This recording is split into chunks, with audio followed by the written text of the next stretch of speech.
Dear colleagues and friends, this is for inviting you to the next ESOT Congress in Barcelona. As a chair of this Congress, please save the dates between 24 and 27 September in 2017, because during these days we will develop the latest news in the field of transplantation. See you in Barcelona.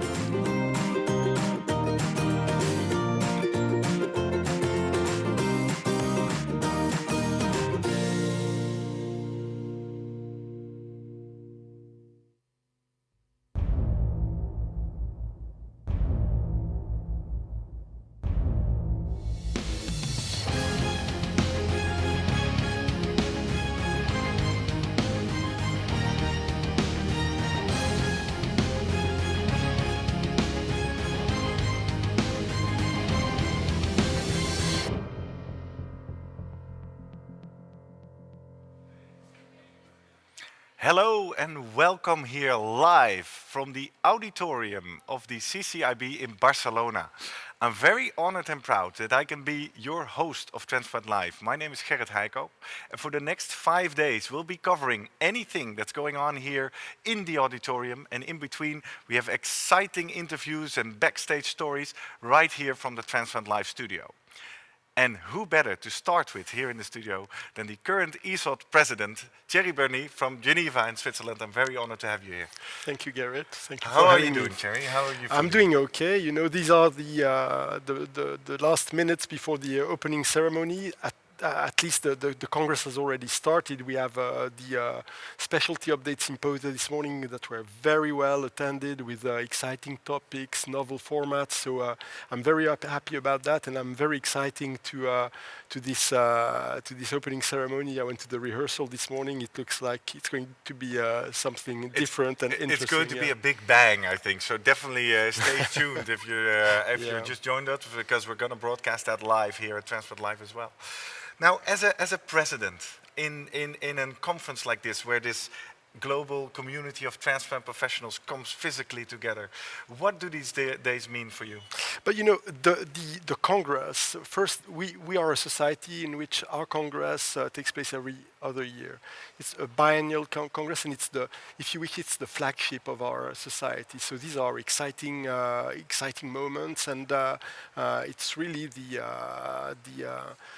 what comes after 2 years of a full cycle of the governance of the society. So these are important moments, and you know, we are wondering how it will be, because we have been striving in the past years to offer to the delegates, to our members, but also beyond that, congresses that have an innovative formats that will present cutting-edge science, but you know, in an attractive fashion as possible, bring novel things rather than always repeating the same topics with the incremental progress that has been achieved in the past 2 years. So I think we have done a good job at doing that, and I'm very comfortable in saying that, because I'm not sure I had that much of an impact in that. I mean, we have been working with fantastic people in technology management, PCO, in the Congress industry that have been really top, and that includes you, by the way. Thank you very much. That's a kind compliment. Now, if we look at the content of the next 4 days, what are some of your personal highlights that you look forward to? Oh well, without forgetting people, but what is the first thing that comes to mind that really excites you? I think what really excites me is the fact that we have been able to incorporate in each of the major session an element that goes just beyond, you know, transplantation on a daily practical basis. Like we will have today in the plenary, it will be exemplified by the fact that we'll have somebody speaking about hibernation, which is it's not like a typical transplantation but it's topic. the you know, the ultimate stage in organ preservation, if you wish, and ways of improving organ preservation in view of transplantation is a very hot topic currently in our field.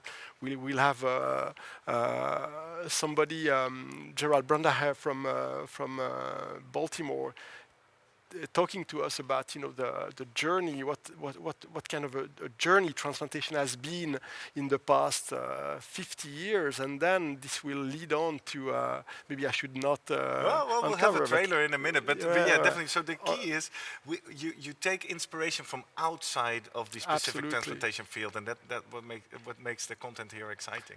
This is cross-fertilization.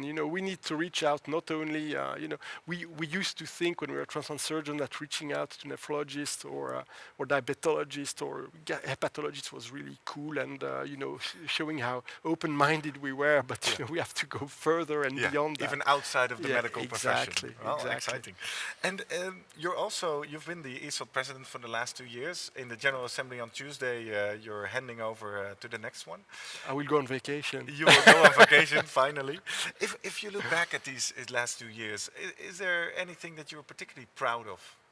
Yeah, well, I'm proud of having been the president of ESOT and having been selected to be president of ESOT by my fellow councillors and then by membership.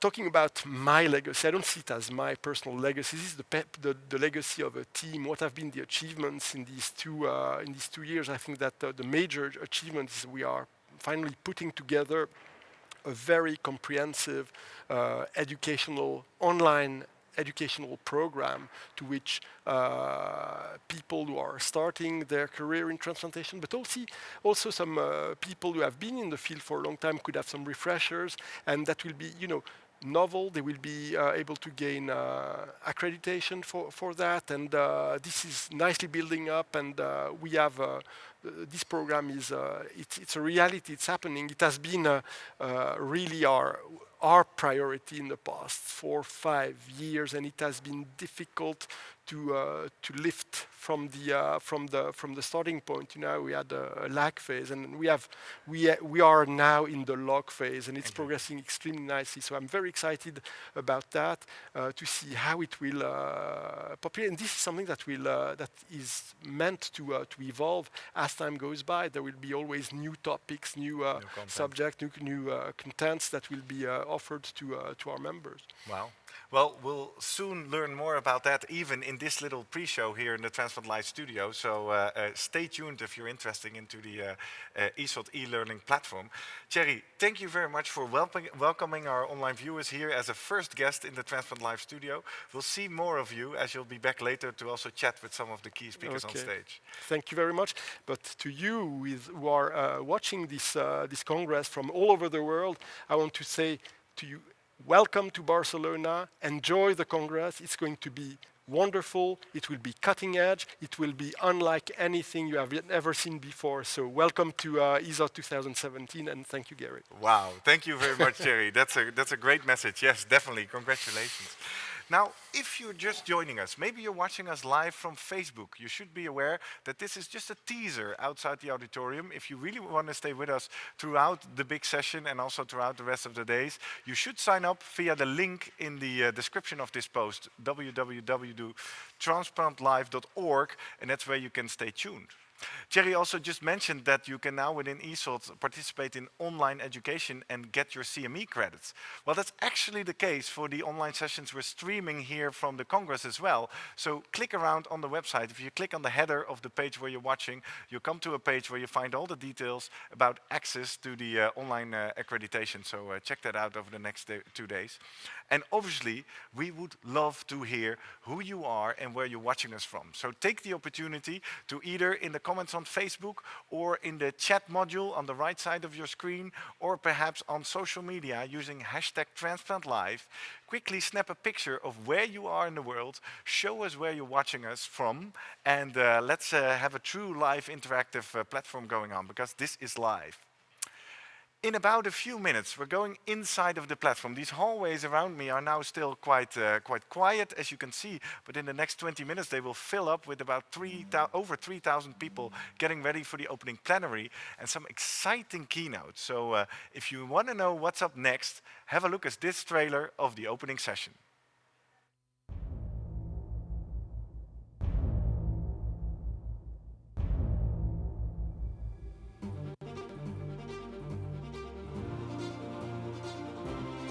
On Sunday, September 24th, 2:45 p.m., you will witness a story never before told. The concept behind this session is to kind of look into the crystal ball and try to forecast what's going to be the future of transplantation. Welcome to Big Bang in Transplantation, featuring Carol Lamarck, speaking about her experiences as a transplant recipient. Robert H. Henning, showing how new organ preservation drugs have been developed based on hibernation mechanisms found in nature. The real question is, can we exploit the secrets of hibernation for medicine? And I believe we can. Gerald Brandacher, presenting a glimpse into the near future of transplantation. Reconstructive transplantation, such as hand, extremity, or face transplantation, is today the only option to fully restore missing limbs, faces, or other body parts by replacing like with like tissue. Our research team is developing novel strategies to minimize or avoid the need for immunosuppressive drugs. We found ways to use stem cells or immune cells from donors to perform hand and face transplantation with minimal levels of immunosuppression for the first time. And John E. Bradford, providing a look into the far future, including the human fate from a universal perspective. Significant mass savings with just switching to the TPN, and then we get additional reductions in requirements when we go to the lower metabolic states stuff. So we're down to about 300 grams person per day. For reference, on the space station, the average is about 2,000 grams per day. Don't miss Big Bang in Transplantation at the 2017 Congress. So you have no good reason not to be present in Barcelona, so we're all waiting you.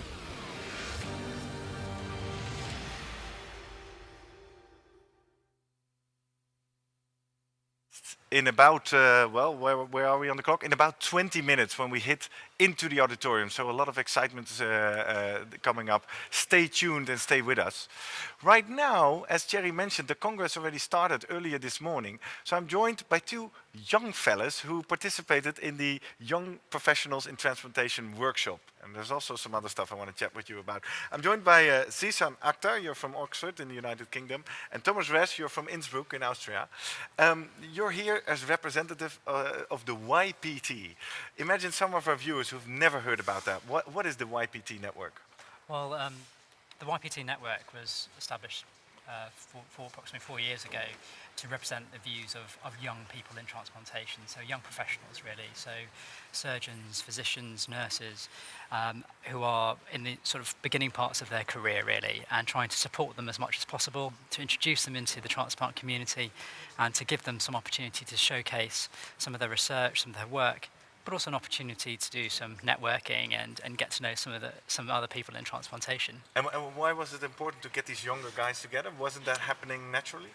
Well, I think it was to a degree, but not on this scale. I think, we have now a really good network for young people to get involved, to exchange ideas, and that's resulted in some really phenomenal projects that are coming out. And I think, it's very exciting to see these young people talking to each other, developing new ideas and bringing things forward. All right. And these are clearly going to be the future leaders of transplant. So the future leaders of transplant. Thomas, until what age are you young in the Young Transplantation Network? Well, we're all about the same age. We finished our training or are in the mid of our training. We're starting to go on with our career and be successful. Yeah. But is there a hard age cutoff, or is it young at heart, or what is? We do have a hard age cutoff. It's 40. 40. But we are obviously young. Anyone who's young at heart can try and join our activities. Exactly. So Thomas, you guys just come out of the workshop, the YPT workshop. What happened in there today? Yeah, we invited several big personalities in transplantation, and they told us their views about the future of transplantation, the present, the past, and what's going to be next. Yeah. So Roy Kahn, John Forsyth, Yeah. It's absolutely fantastic. It was a fantastic session. Absolutely Yeah. fantastic. What did you take away from that session? Well, to be honest, motivation. We saw their careers. They gave us some advice and tips how we should move on. And well, this is what actually YPT is really about: young people coming together with experts, and get motivated. Now, what we do every day is we want to try to move on with our clinical career as well as with our scientific research, and this is not always easy.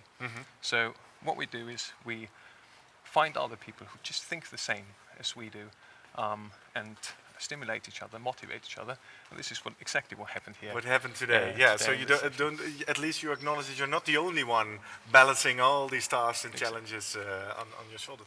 Now the session was called "One for All for One," all for one, one for all, that way around.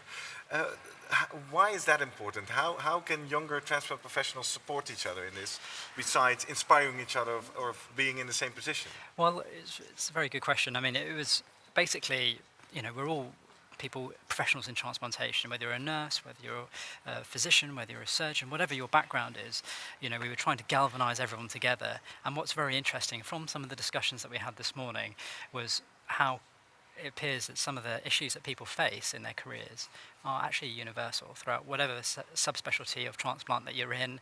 Actually, to a degree, whatever stage you're in, people are facing the similar types of problems. What are some of the key issues that people share? Well, one of the things that struck me this morning from the debates really is the balance between home life, work life, and then on the research front, balancing research versus your clinical skills.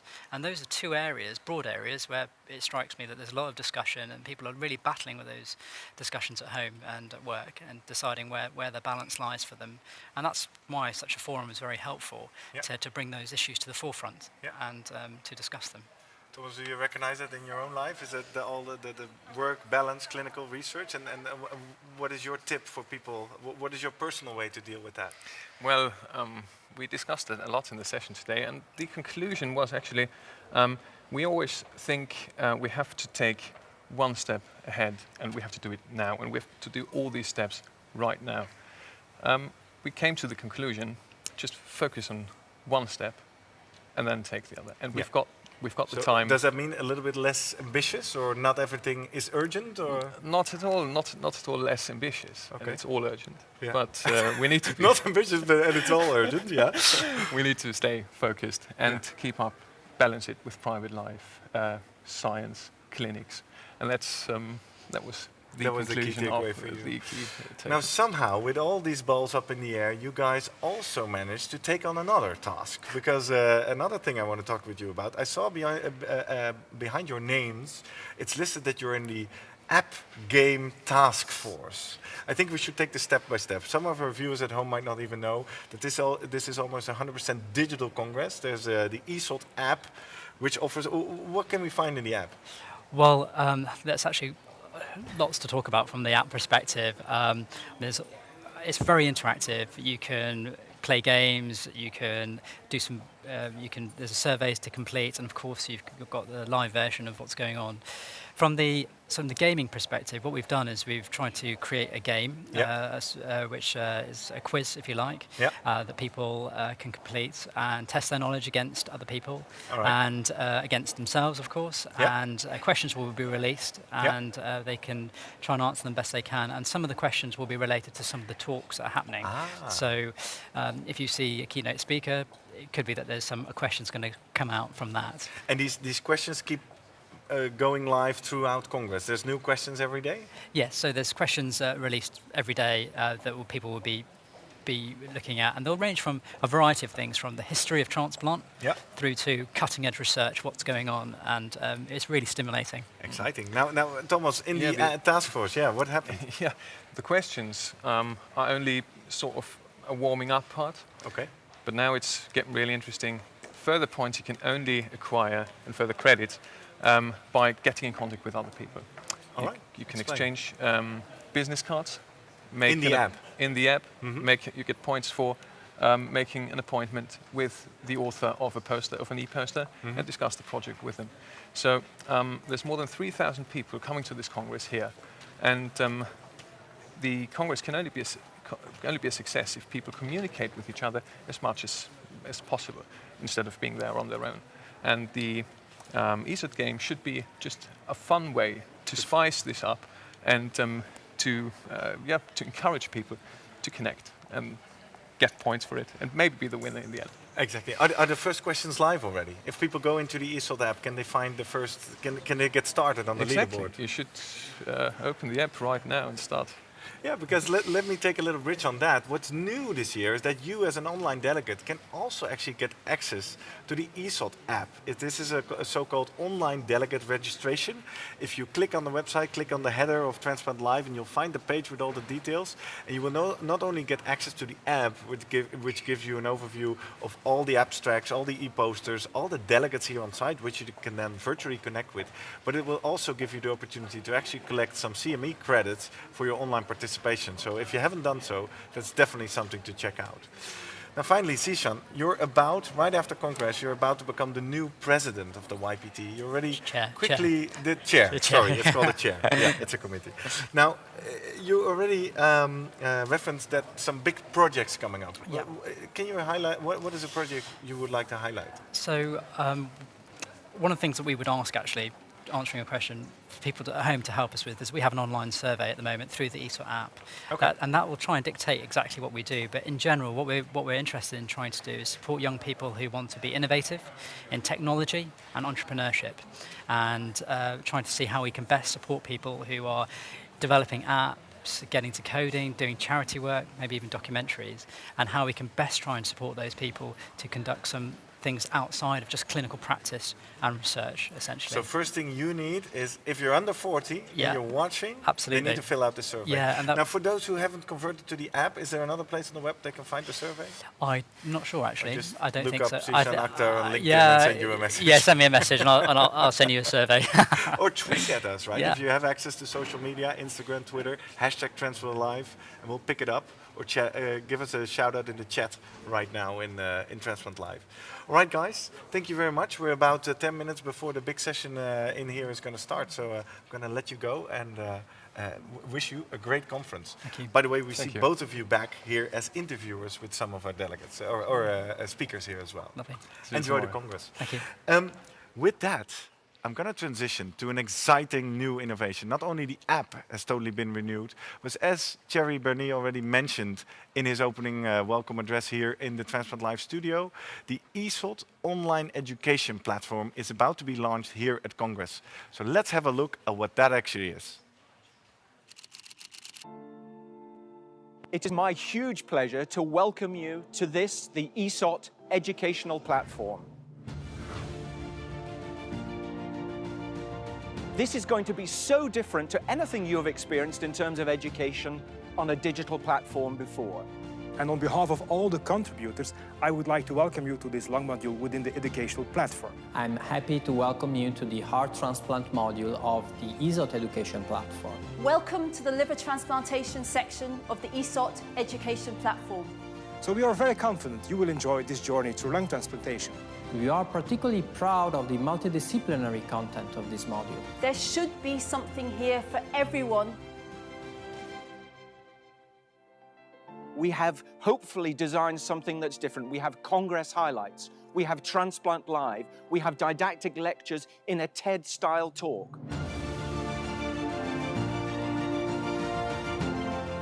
Hi, my name is Andreas Zuckermann. My name is Geert Verleden. My name is Ivan Knežević. I am Antoine Roux. I am Maria Frigerio. My name is Gabriel Oniscu. My name is Arne Nering. My name is Anja Adair. I'm Are Martin Holm. Daniel Zimfer. Dirk Verandonk. I'm Nick Banner. Martin Schwager. Cristiano Marelli. I'm Craig Beattie. My name is James Pala. Ornella Leone. Marco Masetti. Massimiliano Palazzini. My name is John Casey. I'm Giuseppe Rodrigo-Ferri. Well, I'm Andrew Basket. I am Robin Voss. I'm Luciano Potena.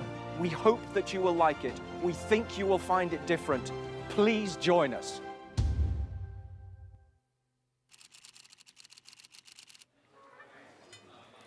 All right, and I'm now moved to our little interview corner here in the Transplant Live studio, where I'm joined by one of the featured educators you just saw in this promo clip. By the way, this was a world premiere. This is the first time you saw this clip, and you'll probably see plenty more of it.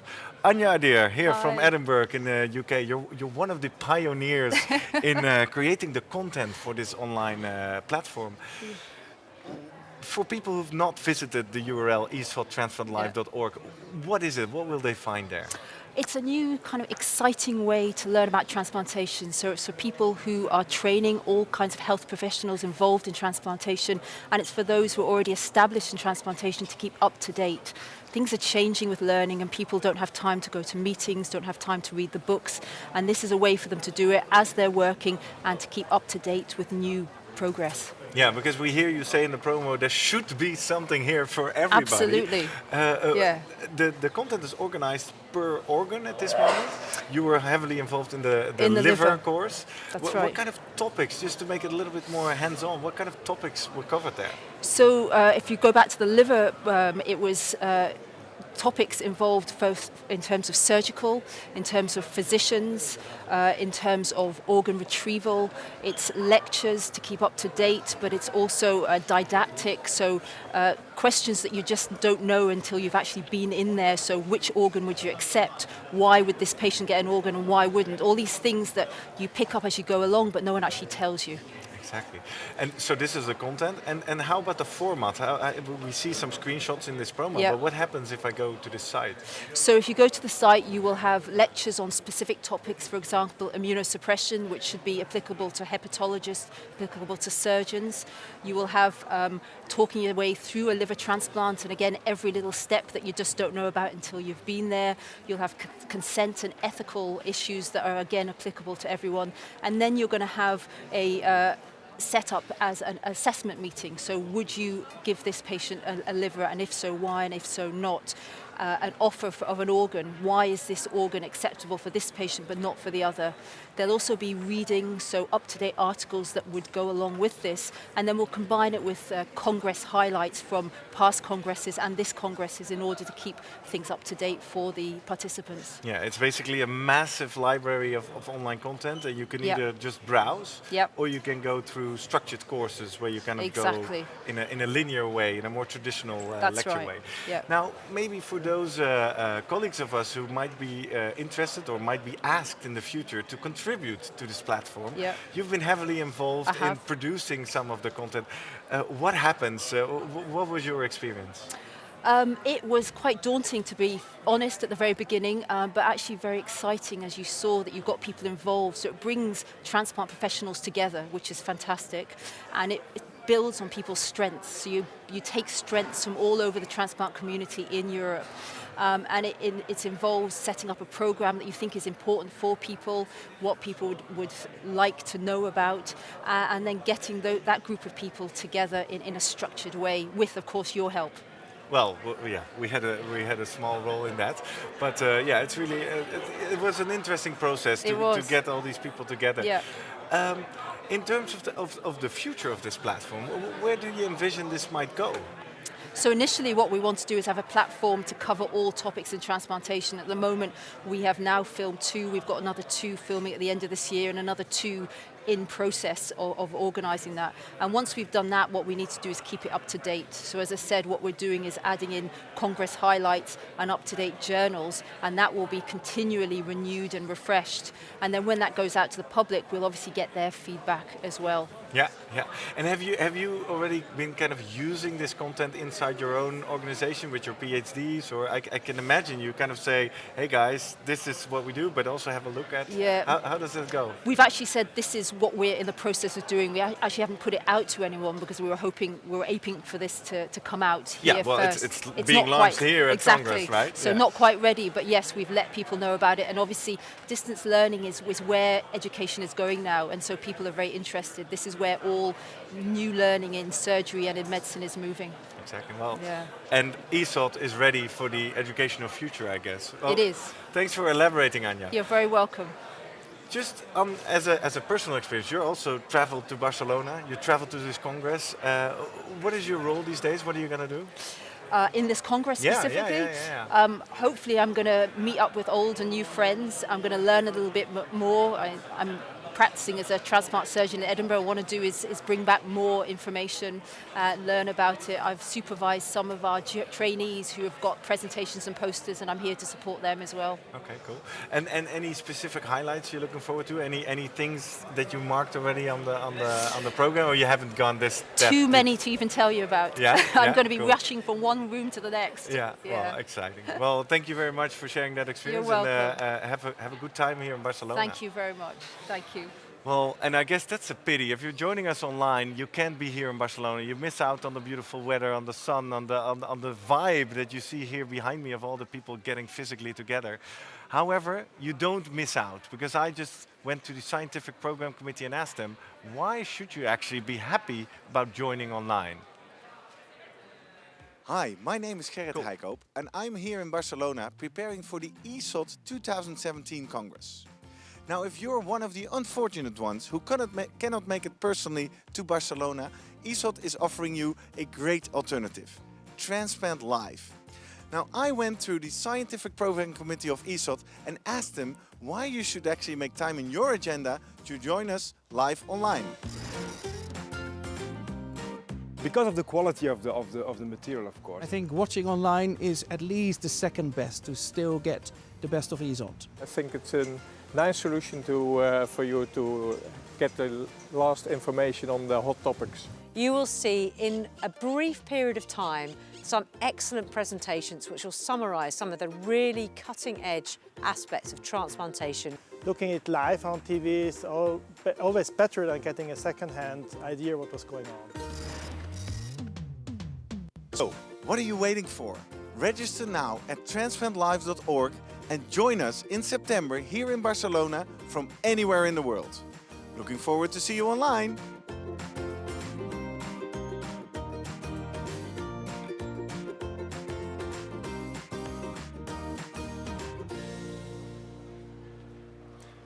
All right, this was me talking to you a couple of months ago here in Barcelona with the Scientific Program Committee getting ready to establish this exciting program.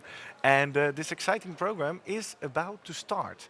So this is the moment that if you are still with us on Facebook, I'm going to sign off because we wanted to give you a little teaser of what's going on here in Barcelona. That's why we give you access to our Transplant Live studio. But if you actually want to join us inside the auditorium, this is the moment to click on the link in the description of this post. Register for free. It's a real-time process. It goes directly. And then you can join on our website where you can join us throughout the rest of the afternoon, and where you can also join us for an exclusive online Q&A with the speakers you're going to see on stage. So take the opportunity of the fact that you're now joining us and that we're live, and when you hit Transplant Live, on the right side of your screen, you'll see a pane where it says interactivity box, and you can actually type in some questions there that I can then ask on your behalf to the speakers who will enter after the show. Because what we will have here at Transplant Live, we will see, first of all, Carol Lamarck, who you'll see on stage, who is here to talk to you about her experiences as a transplant patient. It's going to be a thrilling keynote, I've been told. And then she comes into the studio here with us. She'll be interviewed by Maarten Naessens, one of the members of the Scientific Program Committee, who will actually kind of dig in, because Carol Lamarck is obviously not, as a job title, a transplantation patient. I mean, that's just something that happened in her life. She's an executive of a big marketing company from Belgium. She calls herself an influencer in the marketing world. And Maarten is going to dig in with her how she is using that knowledge to an extent that we as a transplant community could actually benefit from. And after that, we're going to get the cocktail hour going on and getting started here at this desk in the Transplant Live studio. It's going to be the virtual cocktail hour with you here in Barcelona, because I'm going to be joined by John Forsyth. Yes, that very enthusiastic man that you just saw in the promo of the educational video, also known as ESOT past president in the previous 2 years. And he's going to be chatting here with me and invite all the big keynote speakers in here. So Gerald Brandacher will join him, John Bradford will join him, and Robert Henning will join him all here in this little studio, and they'll just have a little virtual aftermath exclusively for you, where they reflect on each other's talks, where they dig into what it actually means and how you translate these talks from outside of the medical profession, and how we as a transplant community can then take action with that. And the floor is open again for your questions and for your questions. So if you're watching the talks and you have a question to one of these speakers you see on stage, make sure you use the opportunity of the fact that we're live, type in your question, and I will relay that question to John and to the panel here after the broadcast or after the session in the auditorium on your behalf. In general, if you're watching us now anywhere in the world, I would love to see who you are and where you're joining us from. So that's why we make use of our own little hashtag #TransplantLive. Post it on Instagram or Twitter. I'm refreshing my Twitter, but I don't see anything coming yet. So let us know who you are, where you're watching from, and I can make you famous somewhere here by putting your photo here on the screen to our global audience.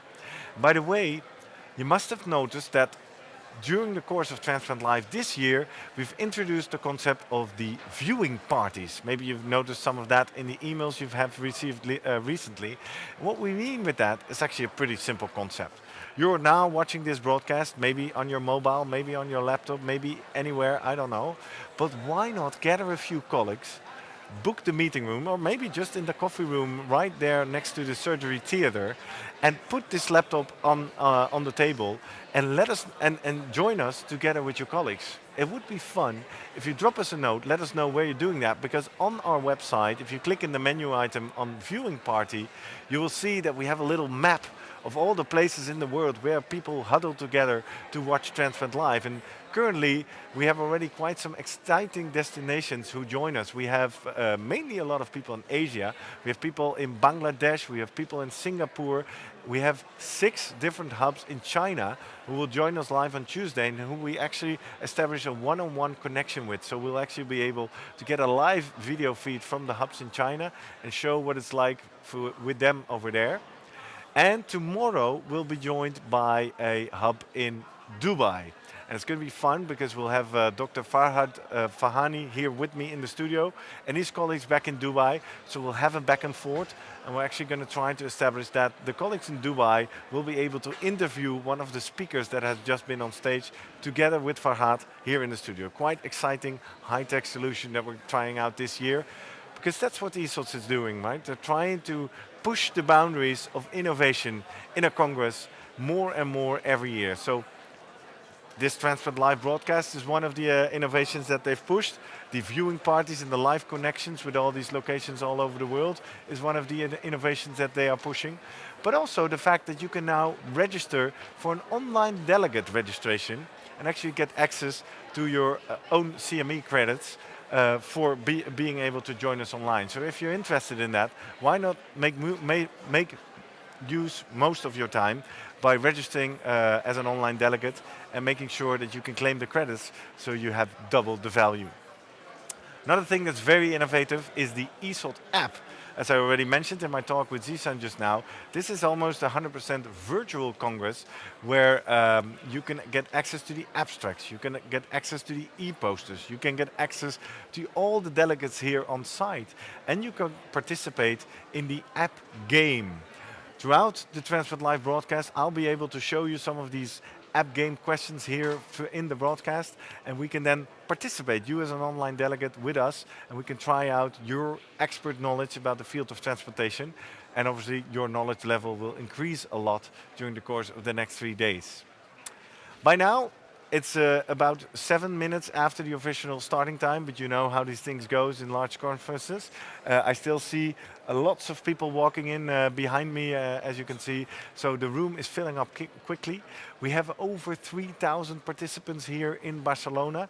We'll probably hit over 1,000 delegates through Transplant Live Online, and you can actually play a role in that. Let's make a little race. If you're watching right now and you know of any transplant colleagues who might benefit from watching these broadcasts either live or in recording, because if you found your way to the Transplant Live platform, rest assured all the material we're capturing here will also be available in recording almost instantly.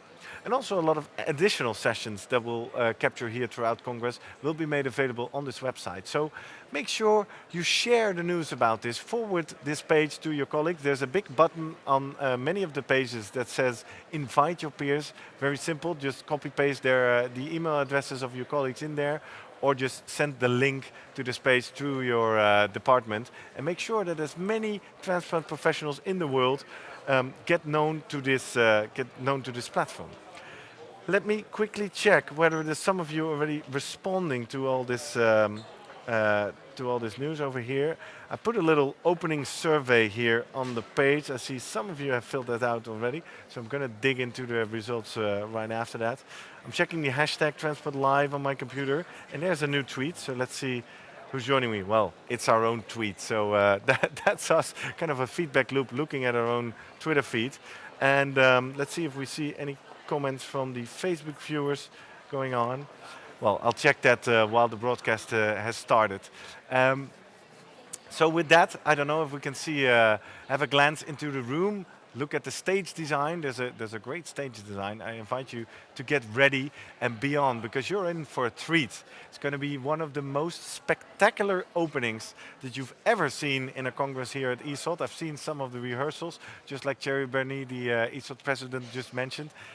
It's going to be mind-blowing. First of all, the official welcome address by the chairs of the conference, but also the show that's going to be listed. You're going to be watching a short documentary from the history of transplantation all the way into now. But because maybe some of you who are working in the field of heart transplantation are aware that we're in a particularly interesting area, as it's about the 50-year anniversary of the first heart transplant. So some of that will also be referenced in here later on.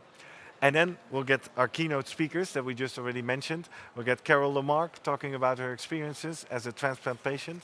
We'll get Robert Henning talking about the field of hibernation. Can you imagine if we, from a medical perspective, can start to understand what happens in these animals that hibernate, and if we could replicate some of these processes within humans, or maybe in part of humans, maybe only in the organs that we're trying to preserve once they're ex vivo or once they get ready for the next transplant.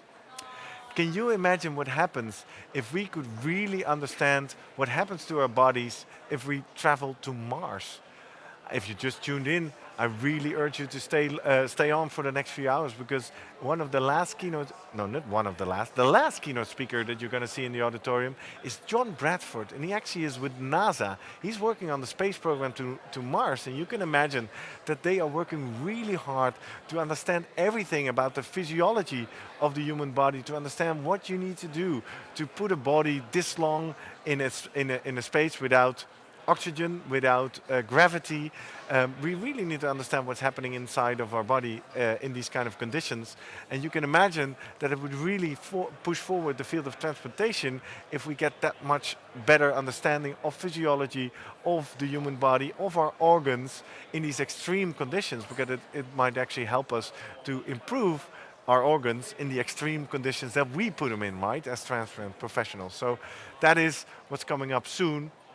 And if you just joined us later, let me reiterate that then these speakers that you see on stage in the auditorium will join us right here in the Transplant Live studio for an exclusive online interview with John Forsyth, and also taking some exclusive online questions from you as the online audience. So definitely take the opportunity that we're live.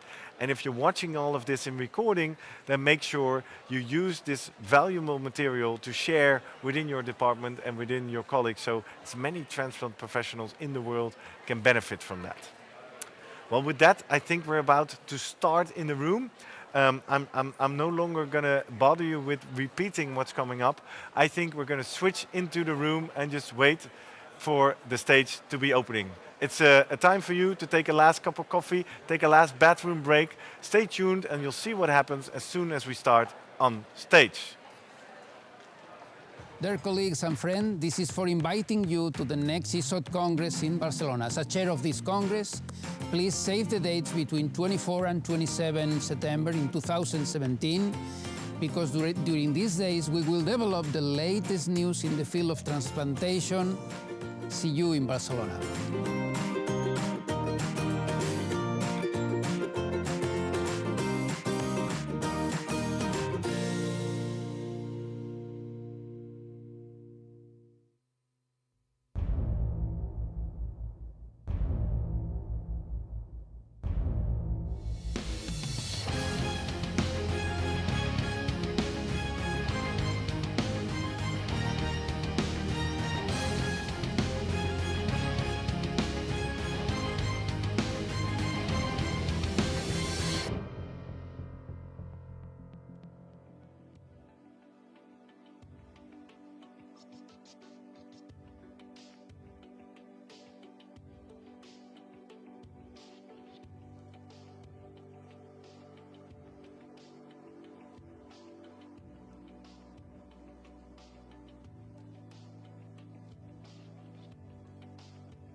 Ladies and gentlemen, please welcome the Congress chairs, Professor Valentin Cuervas Mons and Professor Antonio Roman Broto.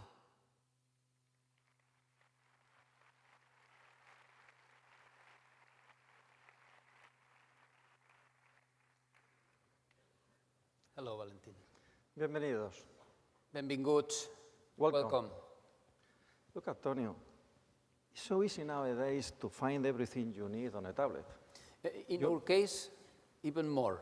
In our case, we can find a wide international audience on a tablet. With the ESOT conference app and live streaming on transplantlive.org, you can attend this international congress online, interact, and ask questions. This is true, Valentin. Did you see the flying walls when we came in? Yes, I did. Yeah, it's amazing. You remember us why we are here. Yes, to improve life through transplantation. I am Valentin Cuervas Mons, president of the Spanish Transplant Society and the co-chair of this congress. Dear attendees, we are so proud to host you at the 2017 European Society for Organ Transplantation Congress. Some of you may be coming for the first time. Let me say that we count here a great number of delegates, of attendees, more than 3,500, coming from 81 countries. And we receive over 10% more abstract submission compared to last meeting, ESOT 2015. We count also 40% of delegates coming from outside of Europe and around 8,000 people online. This is a real global conference. The scientific committee has prepared a very attractive and innovative program with 9 state-of-the-art sessions, 4 plenaries, 4 BigBang sessions, and an educational track starting every morning at 7:30. We hope that you will learn about the latest innovation in transplantation and how this may change your practice and improve patient care. We will look at what the future holds for transplantation and much more. In the exhibition hall, you will find a fully digital e-poster area where you can arrange appointments with the abstract author through your ESOT app. We also have a brand new format for presentations that you will not want to miss, the elevator pitch. Presenters will have 1 minute to convince their judges that their presentation is worth listening to.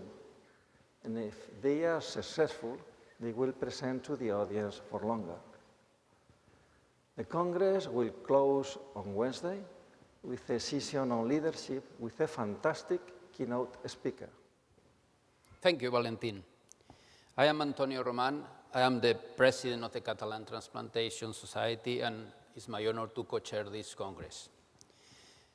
There are society members, delegates, ladies and gentlemen. As president of the Catalan Transplantation Society and co-chair of this Congress, it's my honor to welcome you to Barcelona. Today, my first words are to remember the recent terrorist attacks in several cities, including our city, Barcelona. We never forget the victims and their families. Also, in this moment, I would like to thank very much solidarity from ESOT and from people from so many parts of the globe in the case of the Barcelona attacks. Let me say a few words about the area that we are. We are in the area known as the Forum that was built for the Universal Forum of the Cultures, celebrated in 2004. We remember that the official aim of the 2004 Universal Forum of Cultures was to support peace, sustainable development, human rights, and respect for diversity. Today, the Central Plaza and the surrounding open space form a public area called Parc del Forum, which is now home to several large events, including the Primavera Sound Festival, Summer Case, and the Catalonia April Fair. And during these days, the most popular concerts during the Fiestas de la Merced each September. Enjoy the place and the events. And finally, a few more things about this meeting before we get started. This is the home base to a number of meetings organized in local hubs in 7 different locations across Asia and the Middle East.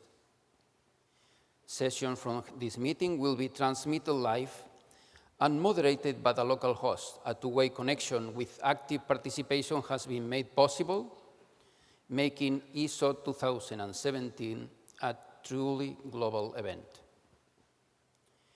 With the latest innovations, the ESOT app is now delivering a personalized experience based on your behavior in the app. The app will display trending content based on what the majority of attendees are interested in. These and many more advances are brought to you to further enhance your experience. And with that, Valentin, ladies and gentlemen, let's start the ESOT 2017 Congress. Thank you very much.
They collaborated and continued to drive innovation, eventually leading to new discoveries and world-first operations, providing hope for formerly untreatable conditions.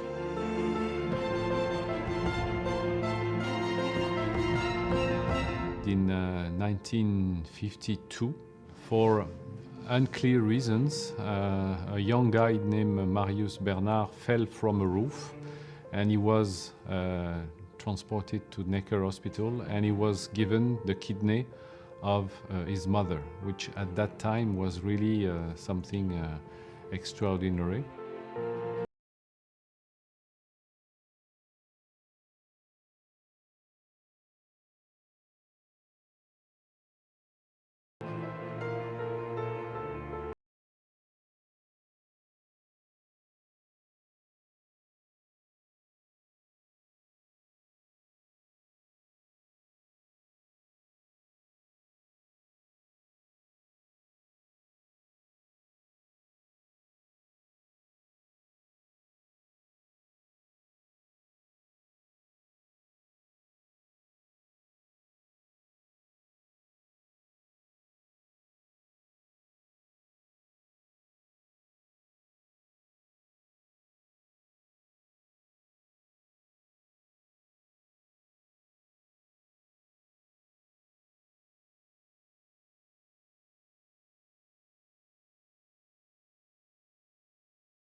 We had to sit during the night and work through the night and allocate organs from one center to other centers.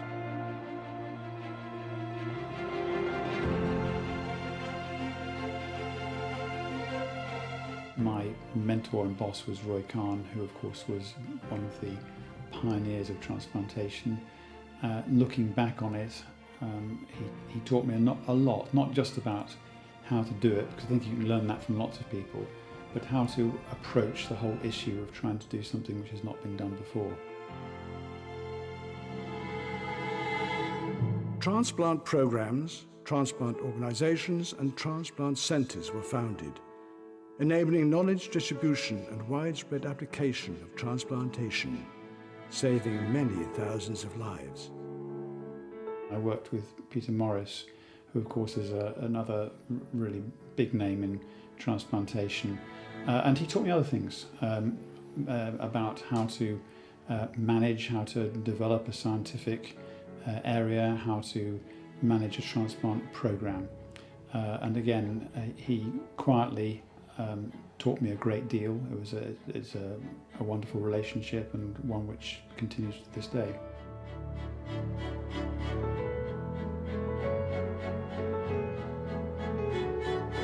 And was absolutely indispensable, because we began cyclosporin there and did 12 liver transplants out there, 11 of whom survived for a year, 10 of whom are still alive.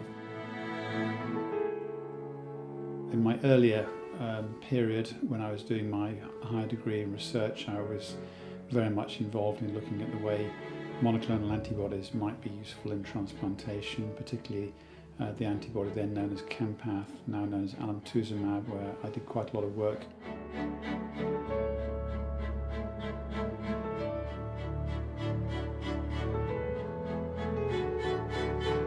ESOT has become a very important global player in organ transplantation.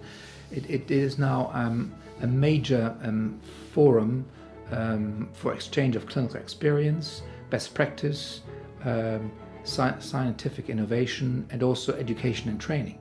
Most importantly, I have witnessed and followed the development of ESOT from a small gathering of a few transplant enthusiasts to an important scientific international society that really today is one of the leading societies in this field in the world.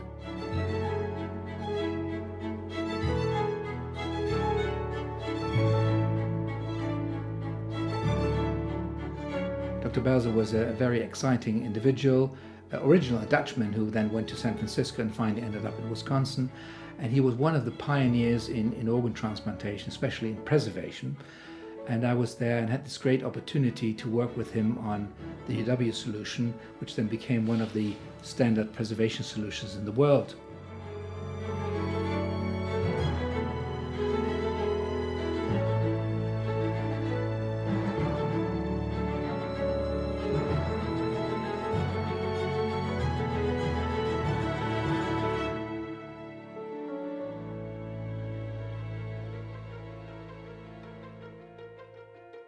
It has become more and more common to know someone who has received a transplant. Patients use new channels to share their stories with the public and with those on waiting lists, helping them to gain insight into their journeys.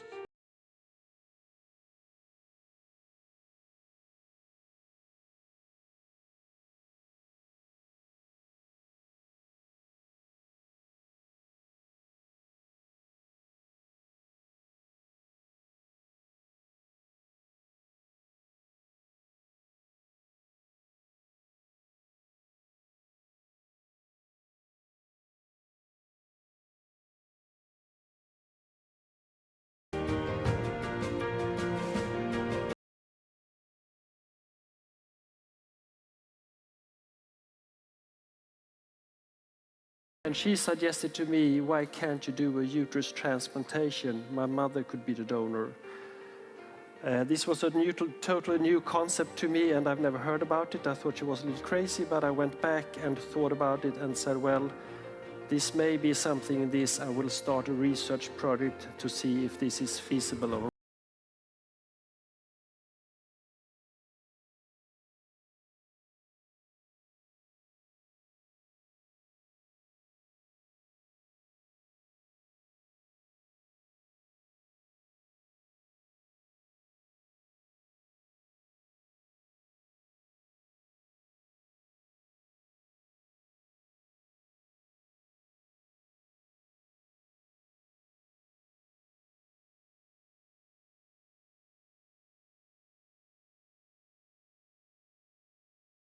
Transplant for me completely changed my life.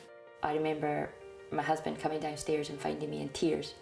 I was just all the emotions you can think of. I was happy, scared, you know, couldn't believe it. Just, we'd waited so long for the call to come that it had actually come, and we couldn't believe it.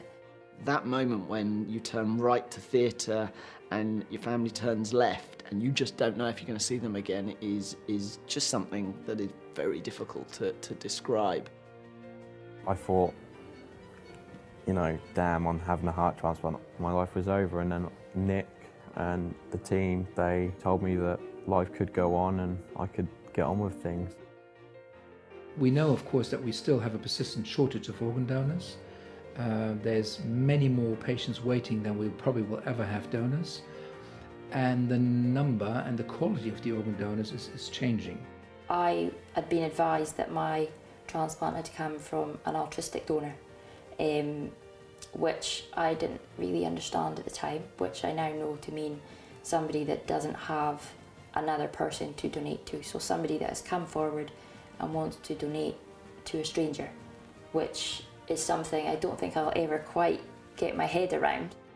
If you or somebody else is thinking about becoming a living kidney donor, I would say it's the most amazing experience ever. I feel honoured and blessed to have been part of it.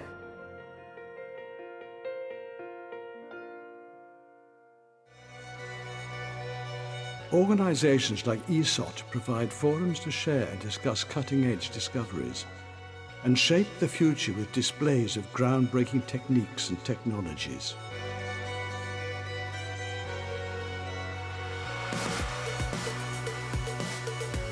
There are many of us who are in the trenches, taking care of patients all the time, every day, day in, day out, and coming up with new research questions that could be directly impactful on patient care. There's a lot we don't know.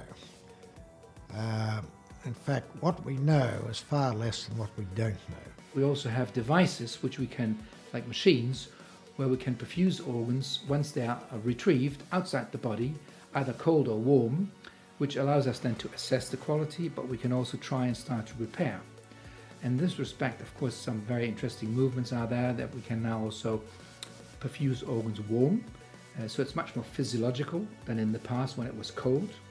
And when there's a normal temperature, you can also try to kind of repair and regenerate. Transplantation in the space of 50 years has come a tremendous way, but it has always depended on donor organs. The idea is to look at implanting stem cells to help in the reconditioning or repair and regeneration of the injured tissue. 3D bioprinting is really a form of additive manufacturing. At the moment, there's always a balance between the hazards of long-term immunosuppression, particularly as well, of course, as the risks of surgery against the long-term risks of whatever the disease is. In Asia, due to the donor shortage of brain-dead donor, we are mainly dependent on living donor liver transplant. I think what resonated with me, the kidney, is it is an organ that has such a long waiting list. In the US, there's about over 100,000 people waiting and less than 20,000 transplants done. It's fun to be with people, to sit at the table, to try to begin with nothing and create something, which then eventually, hopefully, becomes something really robust and sustainable and becomes a success. And I think that's the real fun of the work. I think transplantation has been a wonderful career and continues to be a wonderful career. It was exciting when I started. It's probably even more exciting now. I think it's a great opportunity for young scientists and young doctors to go into. I would recommend it strongly. I think the challenges are every bit as exciting as they were. This is the age of good quality evidence. So there's a lot to be done. It's an exciting field and it'll continue to be an exciting field. I think that the future of transplantation is really exciting for not just the doctors and the surgeons and the nurses, but also the patients. We have come a long way since the Big Bang. In 2015, 126,670 patients received a life-changing transplant. but that met less than 10% of the global need. With many challenges ahead, what will the next 100 years look like? It's up to us. Let's start shaping the future here and now.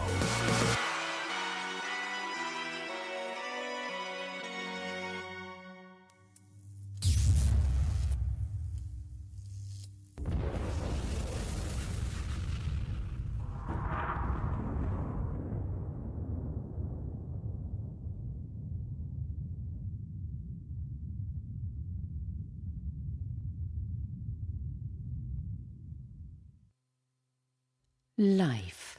Millions of complex connections, resulting from thousands of cells. Human life is delicate, fragile, complex.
Transplantation rebuilds life.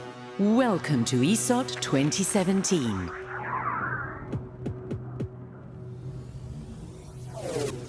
Ladies and gentlemen, please welcome Mr. Gabriel Onescu and Professor Vasilios Papalois.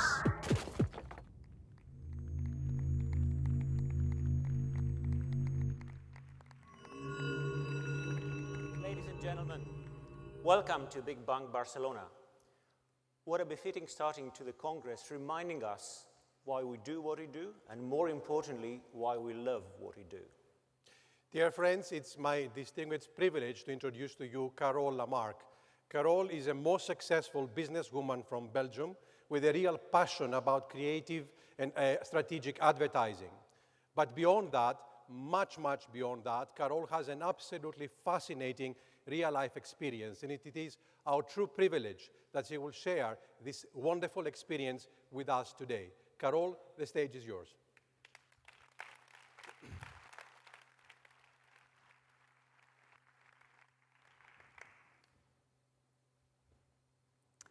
Imagine you being a father or a mother like myself, a husband or a wife like myself. Imagine you have a big announcement to make, so you're lying in your bed, wondering what the next day will bring. So you know that you have the biggest announcement to make you ever made in your life before. It's shocking, unimaginable, and you have to tell someone you profoundly love. So the day breaks, you went to the hospital, you're next to the bed of your deadly ill child, together with your husband.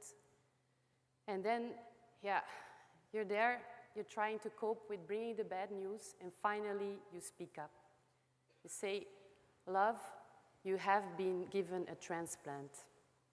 But the doctors are very confident and hopeful, and they know that you will survive, or they hope you will survive this unexpected terminal liver failure. This terminal ill daughter, 35 years of age, was me on the 12th of August 2008. I was saved. I was on the Eurotransplant #1 position, and I was given a new liver. I was blessed to get it, as so many others didn't. I was #1 when it really mattered. So imagine you are lying there, unable to move. You don't feel anything but only the eyes in your face. You fall in and out of a comatose sleep, and you can't speak.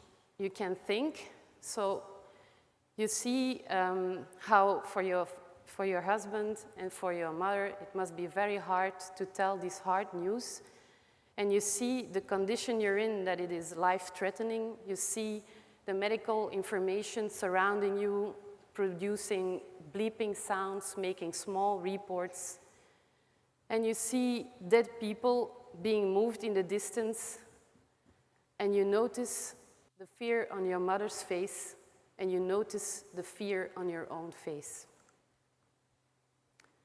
So you think without saying, dear mother, dear husband, this is not new information for me. I already know the condition I'm in, because the medical staff thinks I can't hear them talk. They are briefing each other in my room, next to my bed, over my head, and they say liver transplant as if I'm not even there. Everything is episodic. You go in and out of a comatose sleep, and then suddenly somebody enters your room, and for you it feels like this is the person that saved my life. It was my surgeon that came to greet me as a person, as a human, and not like a liver transplant patient I was referred to by other people in the room. Much later, I learned that this surgeon of mine was a very passionate professional, because I am a very passionate person too. And I was given the chance to live again, to have a new life full of opportunities. Because indeed, for me, it's all about opportunities and about passion, about creating them, and about embracing them. So I really have a passion for people. Passion for people defines me. It is my bliss. And people is what I really love. I really want to truly understand. So I like to know how people think, how people act, and I have been learning for 20 years how to frame the behavior of the masses in order to craft and implement business results and rules for larger corporations. So from this passion in my professional life, I have become an expert in disruptive and innovative marketing. So success is really crucial for corporations. So what does success look like for me and for other economists? Companies with leaders that know where they are heading build success. And leaders that know what they stand for, they know what success looks like. They lead companies according to 3 leadership principles, 3 centricities. And my hope for you is today that you, as leaders in the healthcare industry, can learn a few things from these centricity models. So centricity. Centricity means that you are being focused, oriented, that you're driven by a specific leadership. Choosing your centricity will be what success looks like for you and your organization. So you can define it differently. You can define it as, how do you want to be remembered? And how will you be remembered when your career ends and you pass away? Choosing your centricity will be key to your success. The first centricity revolves around your scientific expertise. Call it the expert centricity. This leadership choice is all about being the best in your discipline, mastering, evolving continuously to be the best, to know the more skills possible in your domain of expertise. It is something that you will be remembered for and praised for all around the world. In a medical profession or organization, pursuing expert centricity means, as a leader, that you will continuously push medical developments into the realm of the unknown, the untried, and the highly desirable. A leader who acts in an expert-centric way consistently strives to provide his organization and his patients with leading-edge and useful new medical solutions.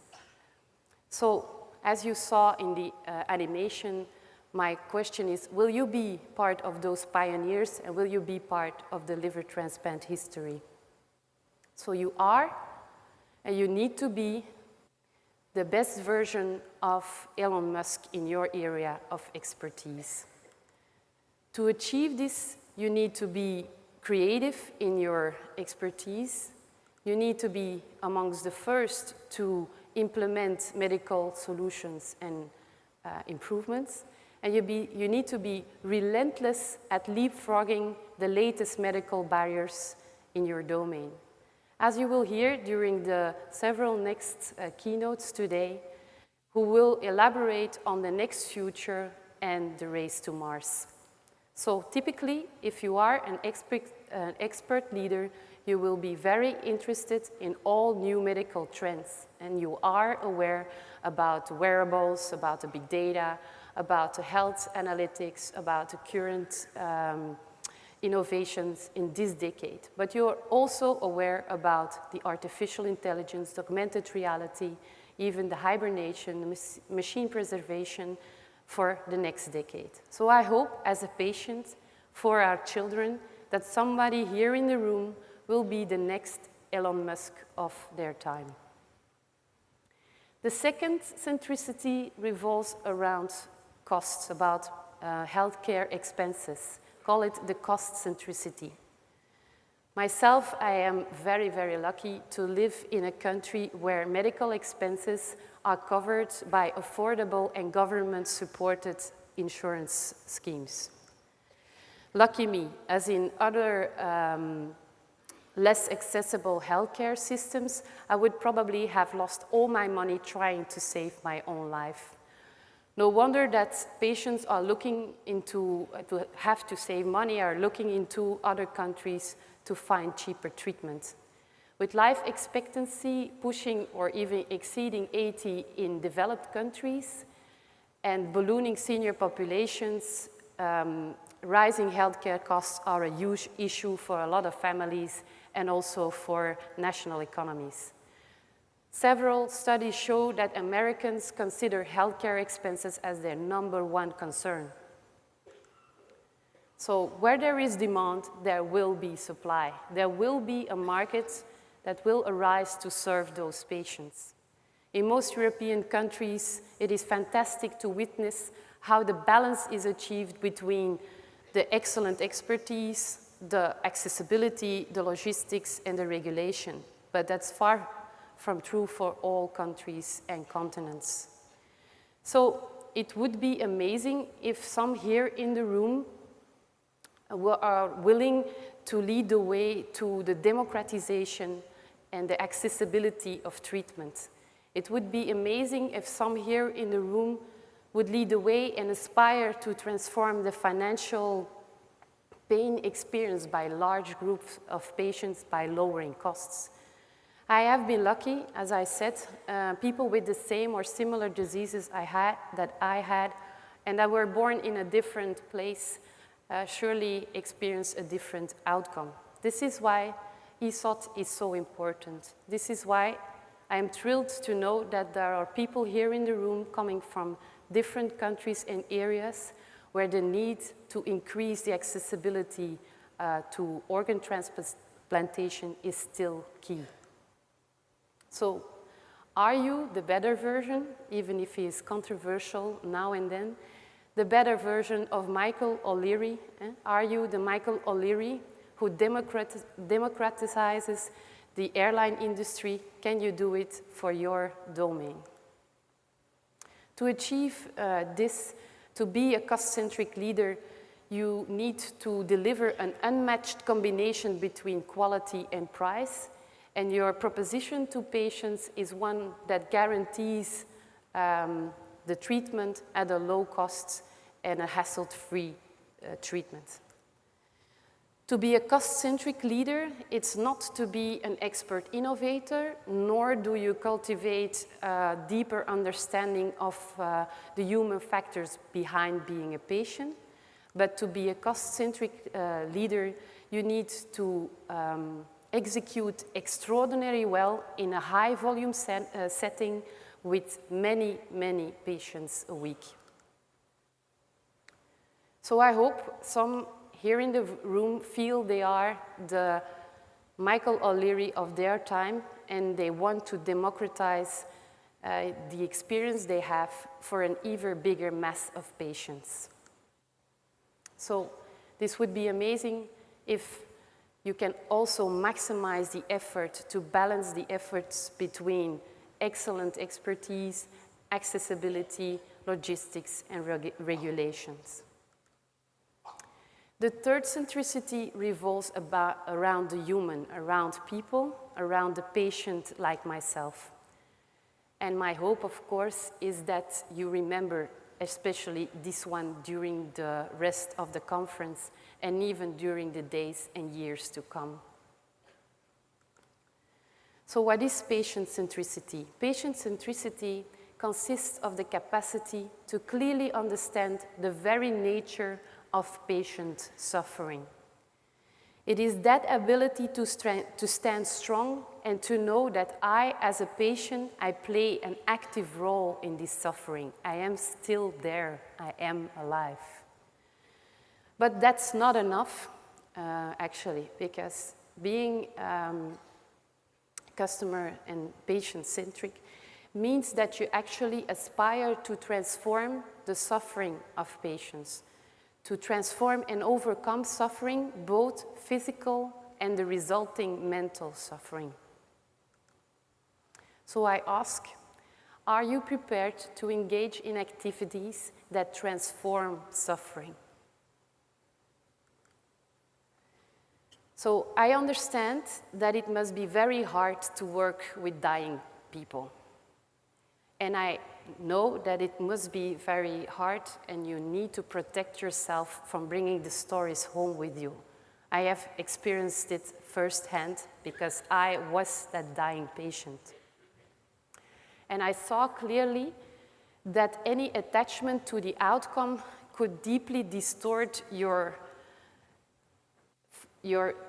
ability to be fully present and to solve the issue at hand. Nonetheless, I ask you to look for empathy in every interaction with every individual patient as much as you can give. So, are you the best version of Barack Obama in your area of expertise? Well, to achieve this, you need to be a patient-centric leader and deliver the value your patient cares to get. You need to be a patient-centric leader, and you don't need to deliver what the market wants, nor what the process wants, nor what the organization wants, but you need to deliver what specific patients need. So patient centricity, to be a patient-centric leader who makes knowing his patients really the patients he works for his business. Is somebody who aspires to transform both the physical and the resulting mental suffering. To be a patient-centric leader who tailors his expertise to the needs of every specific patient during daily interactions with the patient, with his family, and during volunteering. As I am living in Belgium, and we are really proud of our Belgian example, transplant2.be, have a look. It's a brilliant patient-centric benchmark, bringing patients, family, and research together, and giving hope and courage. When I experienced it myself, it's really true. So giving hope and courage when you really, really need it through sports. To be a patient-centric leader who does not pursue transactions, but cultivates an impeccable patient centricity. Let me wrap up so you can memorize the 3 things I would really like you to take home. First, choosing your centricity will be what success looks like. Second, how do you want to be remembered? Third, by whom will you be remembered? And I can tell you as a patient, as a mother, and I can assure you in the name of my husband in the room today, we, the patients, expect nothing less than expert-centric medical care. And we, the patient, will remember you for your unforgettable human initiatives and your impeccable patient centricity. Thank you.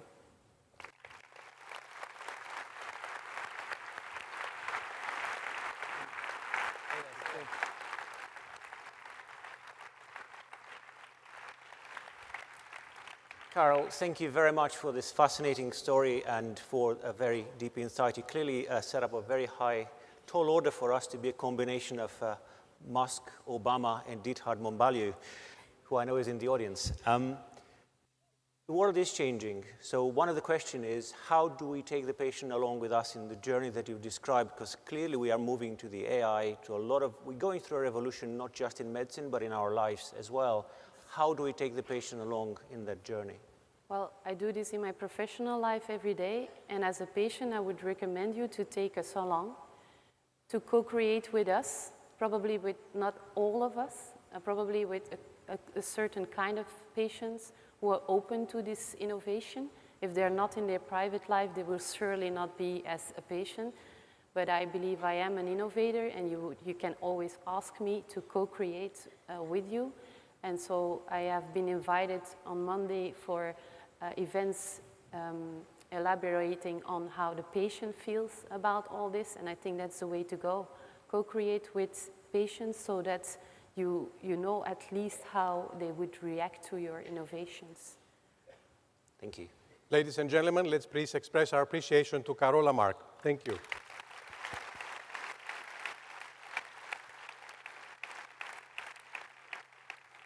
And let's see now where this great journey will take us next.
are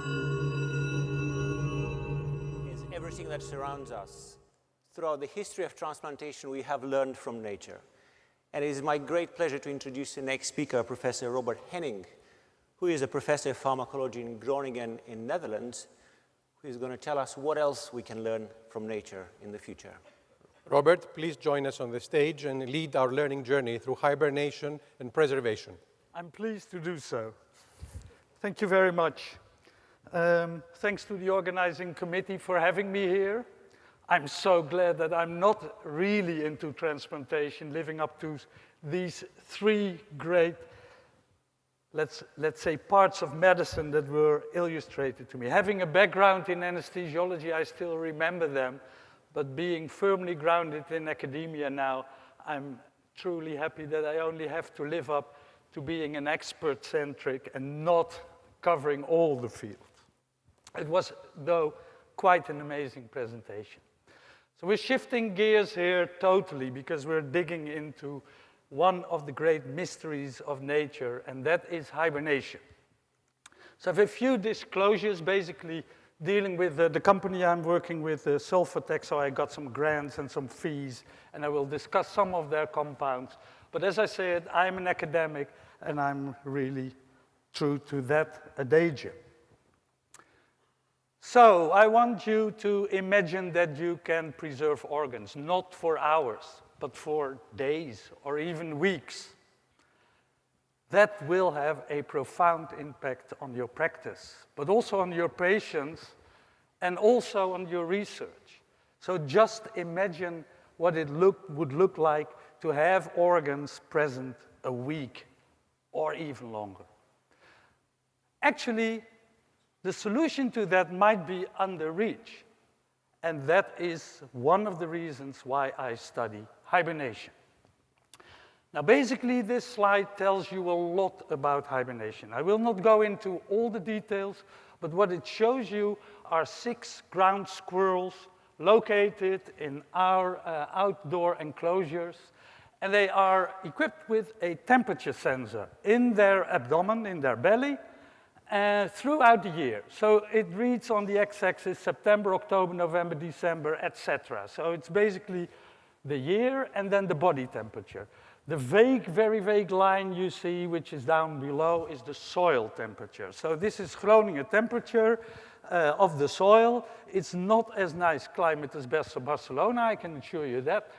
And actually what you see, so somewhere in October, November, the animal starts dropping its temperature. And it does so quite dramatically. It goes from 37, like we are, up till very close to freezing in January, when the soil actually hits around 0 degrees.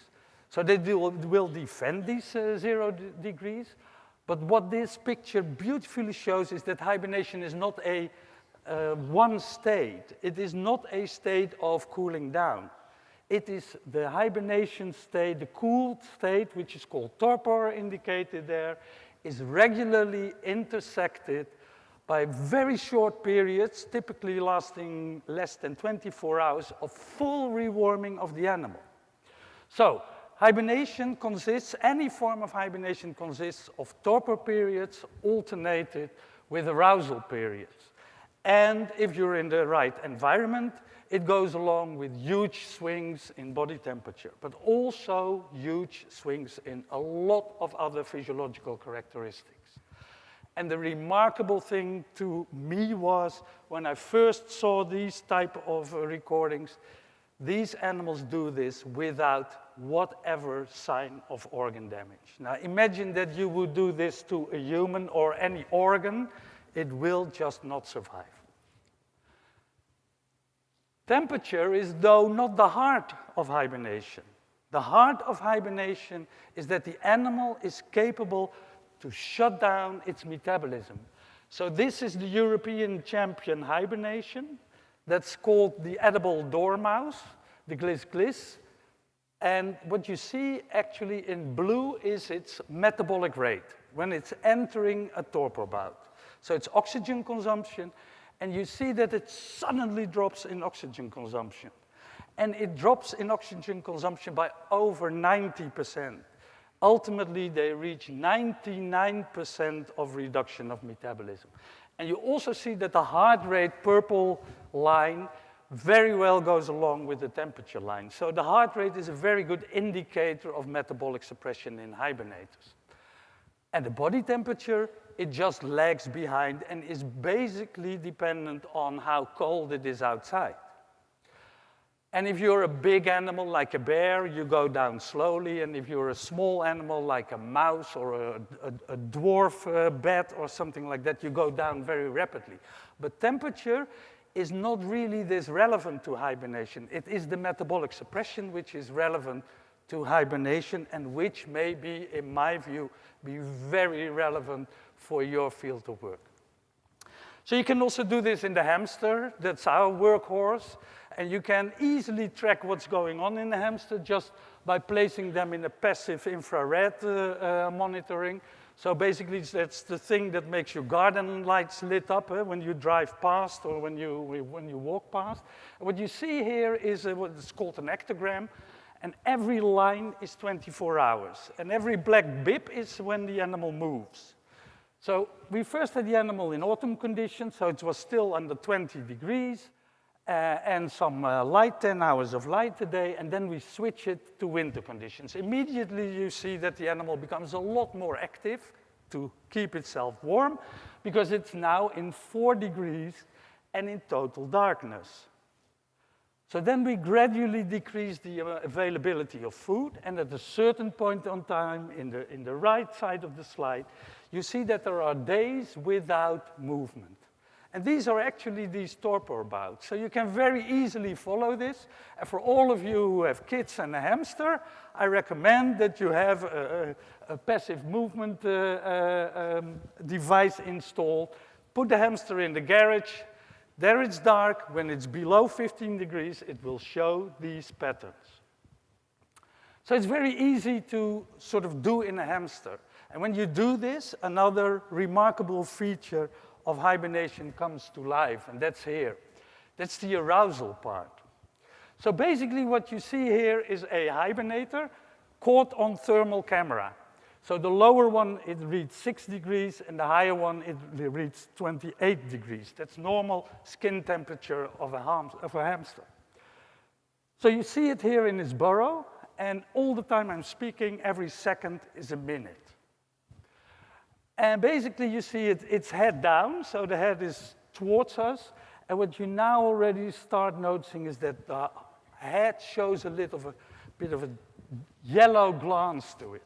And that will absolutely amplify over the next seconds, because the head of the animal is what warms up first. He has special patches of brown fat located around the major arteries to its head, and it uses it to rewarm the brain at enormous speed. So basically here you see the brain is more or less rewarmed, and still the hindquarters are very, very, very cold.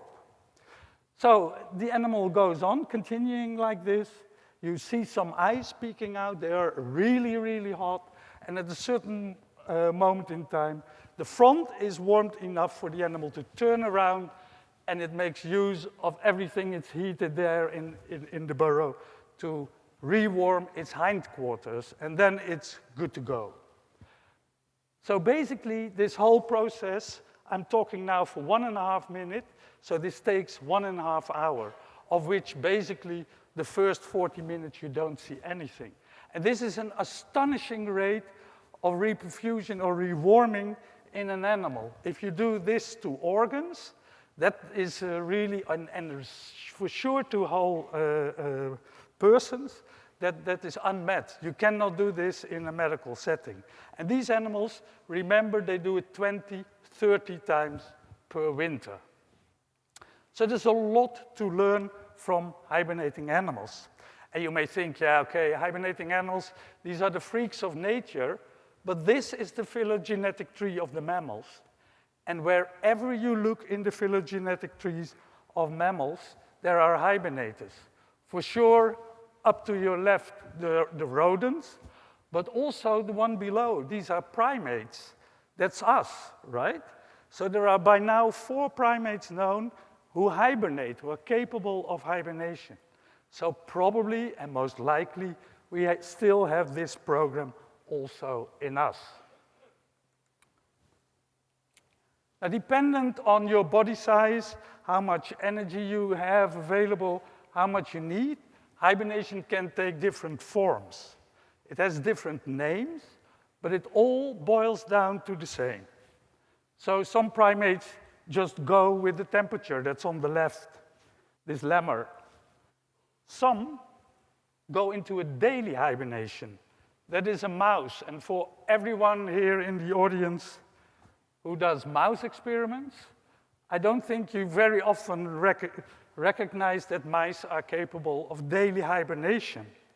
And in fact, part of your results may be explained by this.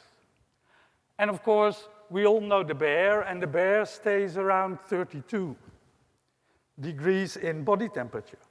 But if you look at these animals, they all have periods of vastly suppressed metabolism, here indicated by the red dots. So they all deploy some form of torpor alternated with arousals. So let me summarize hibernation. It is a suppression of metabolism, and in essence, its mechanism is unknown. So there's a Nobel Prize to gain there.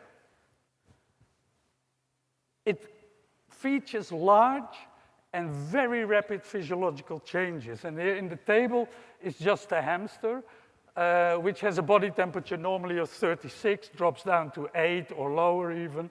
But the amazing thing is in the heart rate, ventilation rate, and blood pressure.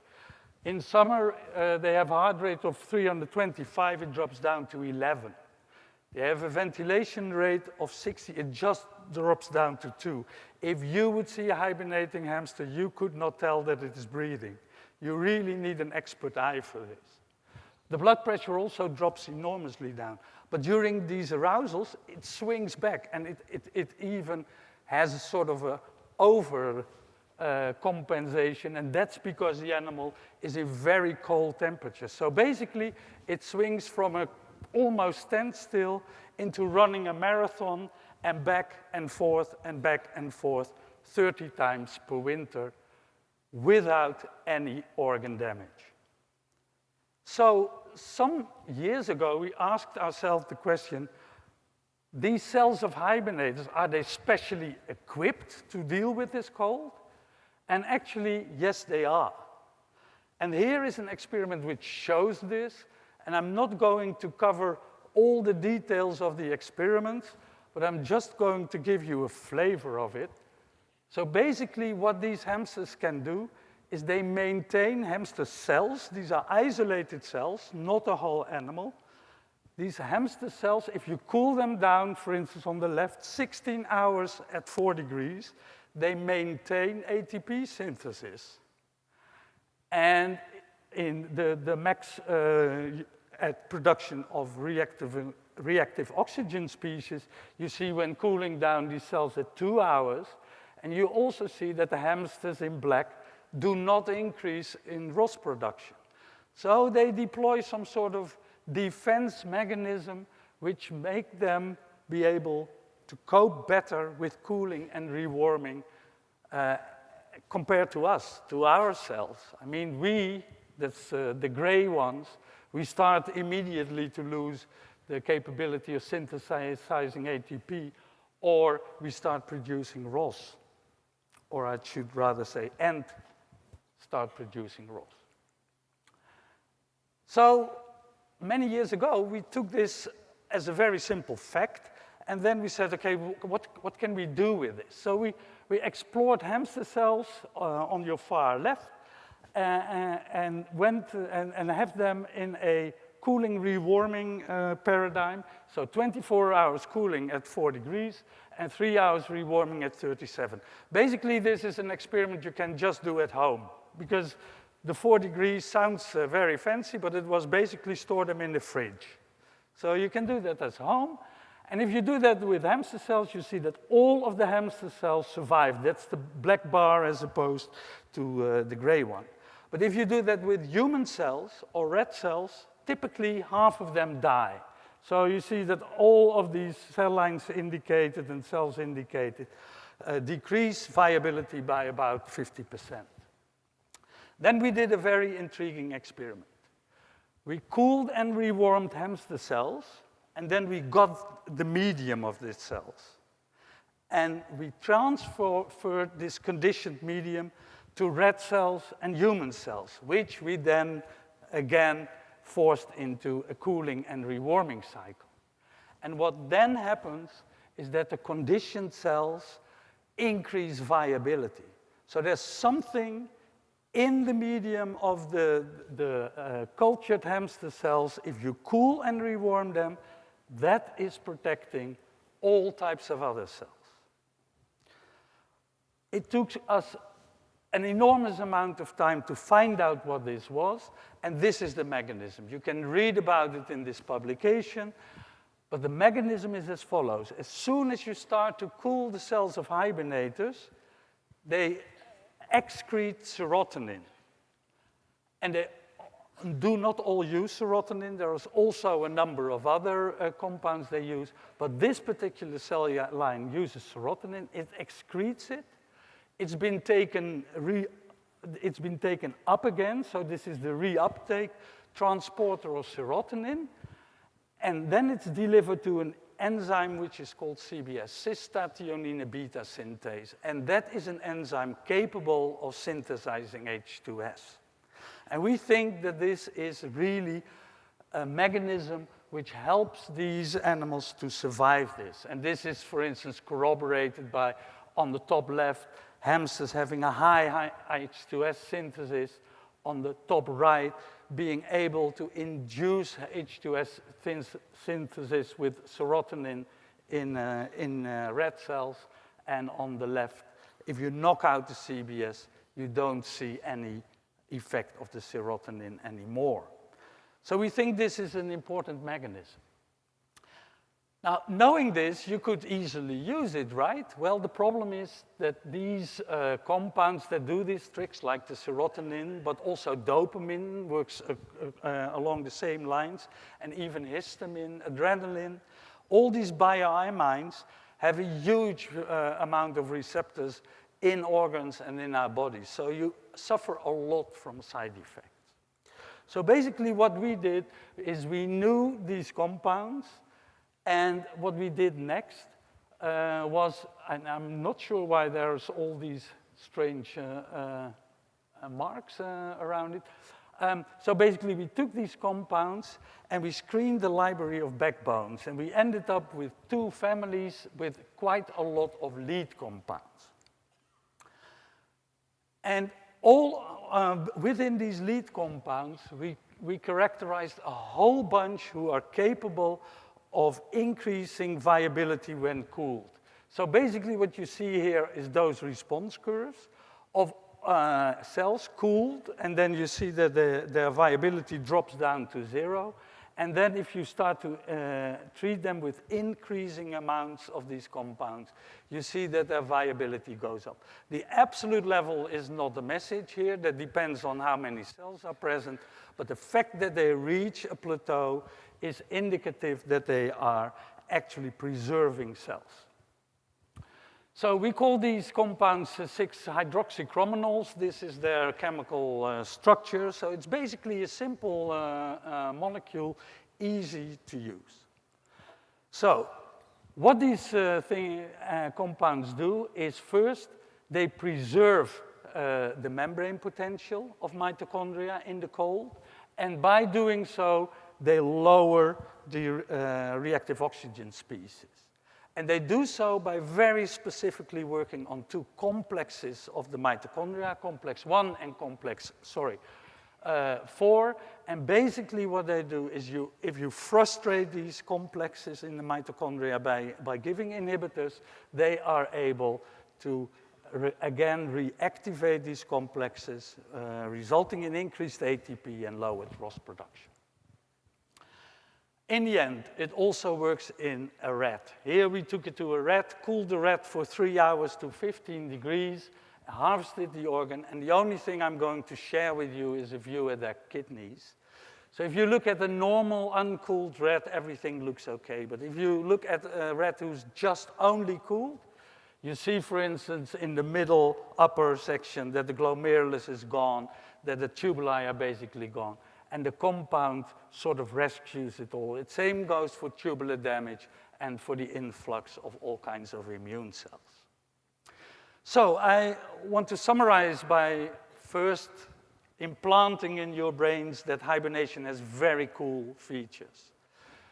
These hamster cells are protected, and they are protected by a mechanism which maintains their mitochondrial function in the cold. And we think that this serotonin-dependent activation of this pathway producing H2S offers a great deal. So the hibernation is a biomimicry platform for drug development, and we developed this 6-hydroxychromonols. They support the mitochondrial function and they preclude cooling rewarming, and I'm looking forward to see what that would mean to the transplantation field.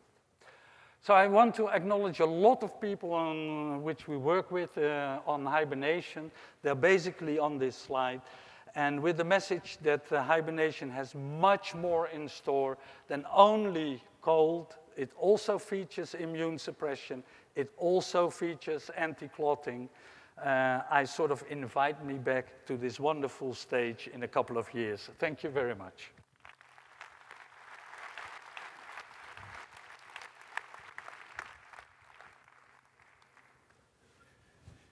Robert, thank you so very much for sharing in such an articulate way your experience and expertise for this fascinating topic. Our iPads are heating up with questions. Please keep them coming. But the prevailing one for your presentation is very clear. If the animals have it, why we don't have it? Yeah. And if we had it and we lost it, can we get it back? I think that we might have lost some key switches. I think that we are capable of hibernation up to a certain extent. But what we did in evolution is sort of adapt ourselves in coping with a hostile environment in a different way. Rather than going into hibernation, we start building houses and burning fuel, basically this. But I think that I already showed that parts of this is still present in us, and we may actually tap into this to sort of use it for questions like in the transplantation field. Thank you very much. Ladies and gentlemen, Professor Robert Henning.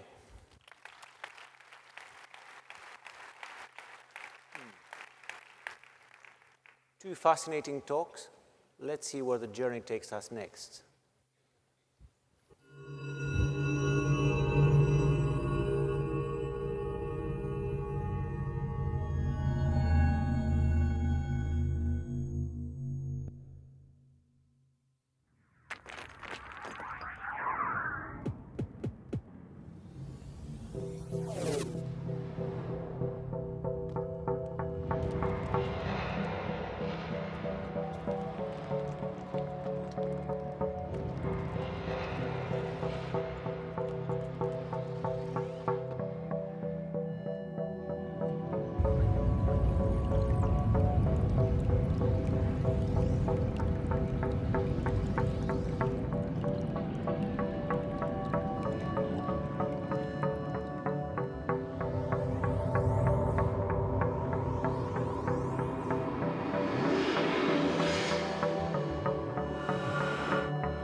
Ladies and gentlemen, our next speaker is Professor Gerald Bradaher.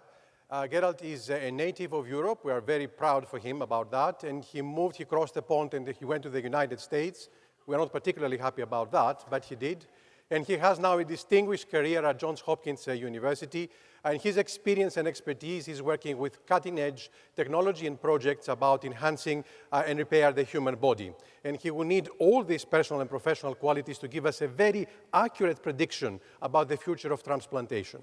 Ladies and gentlemen, please welcome Gerald Bradaher on stage. And Gerald, we're looking forward to hearing your crystal ball.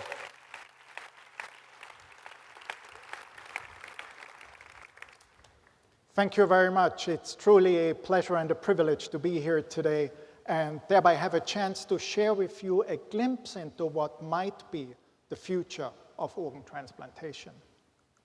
These are my disclosures. The idea of transplanting organs or other body parts seems to have always been a dream and one of the wild fantasies of mankind. And it eventually has turned into one of the greatest success stories in medicine of the past century. Owing to constant and new developments in surgical techniques and more potent and more sophisticated type of immunosuppressive agents have allowed us to perform more and more complex type of transplants over the past 60 years.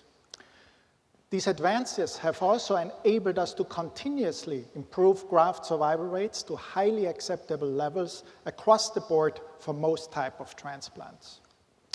According to a current report, there have been about 2 million years of life saved in 25 years of organ transplantation in the US alone. This remarkable track record of achievement and the potential to do even more in the future actually are the reasons why organ transplantation has been listed among the top 10 medical advances that have and in many ways will continue to change the world today. However, those facts are sometimes easily forgotten as transplantation has become so routine and standard of care. But as we are looking towards the future of transplantation, I think it is critical to always bear in mind the pioneering successes and achievements that have made transplantation possible. Especially as there are still way too many patients such as Ellen, who is dying of organ failure, and she may or may not receive an organ in time. Unfortunately, we are still facing a still increasing disparity between the prevailing rate of organ donors and the patients in need for a transplant. And this will be a problem that will be with us for the foreseeable future. Also, access to transplantation is still not equally distributed, and it remains a privilege for those living in wealthy or technologically highly developed nations. For Simu, for example, there might be not even attempts made to find a matching organ due to logistical constraints. According to statistics from the World Health Organization, organ transplants are currently meeting less than 10% of the global need, which is another major issue for the future of our field. And then there are patients such as Sonia, who has cancer that is curable, but her ovaries will be damaged by the required chemotherapy. She will most likely never have children and will suffer health issues related to hormone imbalances. Or patients such as Mark, who lost both of his arms while serving his country, and he would like nothing more than to receive successful arm transplants. And it is patients like them who are looking anxious towards the future of transplantation and what it might hold in store for them, and how innovations and technologies might translate into new treatment options and advancements in transplantation. Today, more than ever before, we're seeing scientific breakthroughs and we are living in times of scientific discovery.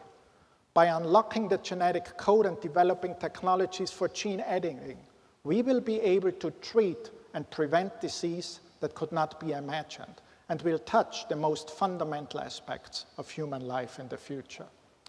Similarly, advances in stem cell research and therapy, or advances in tissue engineering, they hold tremendous potential to address the issue of organ shortage and actually lead to paradigm-shifting change in transplantation. In addition, robotics and artificial intelligence is getting more and more incorporated into medical practice. Implantable sensor or micro-robots are a reality, and they are currently used for medical diagnostics and as innovative ways to apply therapy and therapeutics. And with the development of various different organs on a chip, we have actually set out to mimic whole organ physiology and eventually recreating life. So with all these technical advances and possibilities at our disposal, it somehow feels as if we are standing there again like Lindbergh at Roosevelt Field, ready to depart to new horizons in transplantation. But to what new lands might this journey actually take us? Well, it is always a losing position to be and to be the one asked to make predictions, in particular about the future. But one area that I think where we will see tremendous advancements is with regards to novel procedures and with new types of organ transplants. One such area is reconstructive transplantation that has been shown over the past couple of years to be able to replace both form and function in patients with devastating tissue loss, and thereby has become the latest chapter in this amazing success story of transplantation, with now hand, arm, upper extremity, and face transplants performed highly successfully. And as those images from one of our most recent hand transplant patients at Johns Hopkins show you, VCA is not only able to replace two arms, a face, or other tissue defects, but it provides these patients with a new outlook on life. And I think it's fair to go to even so far to state that VCA is currently the only restorative option available that is able to replace like with like. And by being able now to replace like with like, we can actually restore patients after amputation or devastating tissue loss back to normalcy. And in the case of face transplantation, VCA has allowed us to reintegrate these patients into a normal and productive social life. I would like to share with you this video from the Mayo Group, who will impressively show you what we can expect with regards to functional outcomes in VCA in the future. Thank you so much, Gerald, for wanting to share our face transplant case from Mayo Clinic. This has been a culmination of many years of preparation. We want to share with you a small segment of a video that we prepared with Andy's story. We want to also thank you for your great contributions to the field of VCA and look forward to seeing you soon. The entire lower face, including the nose, the jawbones, the zygoma bodies, the skin all the way in front of the ear, down to the chin, and the teeth. They would have cutting guides for us that we would clip on the bones. They would give us the exact location of the cut, the exact angle of the cut. So when we took the donor's face and put it on the recipient, it would fit perfectly. Just here, you take the mirror. After 3 weeks of healing, Andy was given his first glimpse in a mirror. Oh. Still recovering and not yet able to speak clearly, Andy scribbles his first impressions on a notepad. Far exceeded my expectations. You don't know how happy that makes us feel. Without the donor and the donor family, none of this is possible. I can't say thanks enough to those people for what they did, what they gave me. And now with this transplant, I just feel more comfortable and more confident in doing these things. That's easy to understand when one considers the face that Andy now finds looking back at him in the mirror. I can go out and I feel 100% normal. Andy Sandness is able to look forward to his future. However, despite those remarkable successes with regards to functional outcomes, the requirement for long-term multi-drug high-dose immunosuppression still remains a major limiting factor for more widespread application of VCA, which is certainly a life-changing type of procedure, but not a life-saving transplant. Based on these premises, our group recently developed the first protocol to minimize immunosuppression after VCA by using donor bone marrow cell infusions for immune modulation following Kempf induction, and thereby we were able for the very first time to maintain VCA patients on a single drug immunosuppressive regimens at very low levels.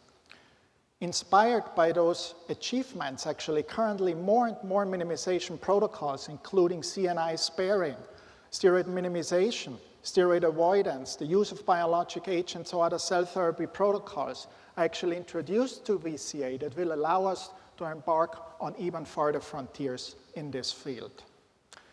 So we have come quite a way to be able to minimize immunosuppression after VCA, but the ultimate goal would be to avoid all immunosuppression and to induce immunological tolerance for these patients. And some of those VCA actually, they include a fair amount of vascularized donor-derived bone marrow and the donor bone marrow niche, which makes them unique immunologically and might favor tolerance-inducing approaches using chimerism-based protocols. With this hypothesis, we have recently developed a preclinical large animal model that combines donor bone marrow cell infusion with co-stimulatory blockade, and we were able to show for the very first time that we are able to induce immune tolerance and indefinite immunosuppression-free graft survival across a complete MHC mismatch in a preclinical large animal model. So with these advances, we think that eventually immune tolerance in VCA might become a possibility in the not too distant future. Similarly, although elusive for many years, immune tolerance in solid organ transplantation is a reality, with now successful trials ongoing at MGH, Stanford, and at Northwestern. And at Harvard and Johns Hopkins, currently efforts are underway to develop tolerance protocol in the setting of disease donation or in a delayed fashion. So with this prospect of actually tolerance become more widely available, we will be able to further expand indications safely in VCA, such towards pediatric transplants, as recently demonstrated by Dr. Levin and the Penn team, or even considering the transplantation of functional subunits, such as eyelids, nose, ears, or lips, for which there is currently no viable reconstructive option available. Other areas that have seen tremendous expansion over the last couple of years are urogenital transplants, such as uterus transplants and most recently penile transplant. And the successes in uterus transplantation have been stunning, with now 8 live births after uterus transplantation in the last couple of years. So cell therapy will not only significantly shape the future of reconstructive transplantation, but it will also lay the foundation to develop several innovative therapeutic concepts that are currently underway in solid organ transplantation. One such prime example is the ONE study, which is a EU-funded, unified approach to evaluating cellular immunotherapy in solid organ transplantation.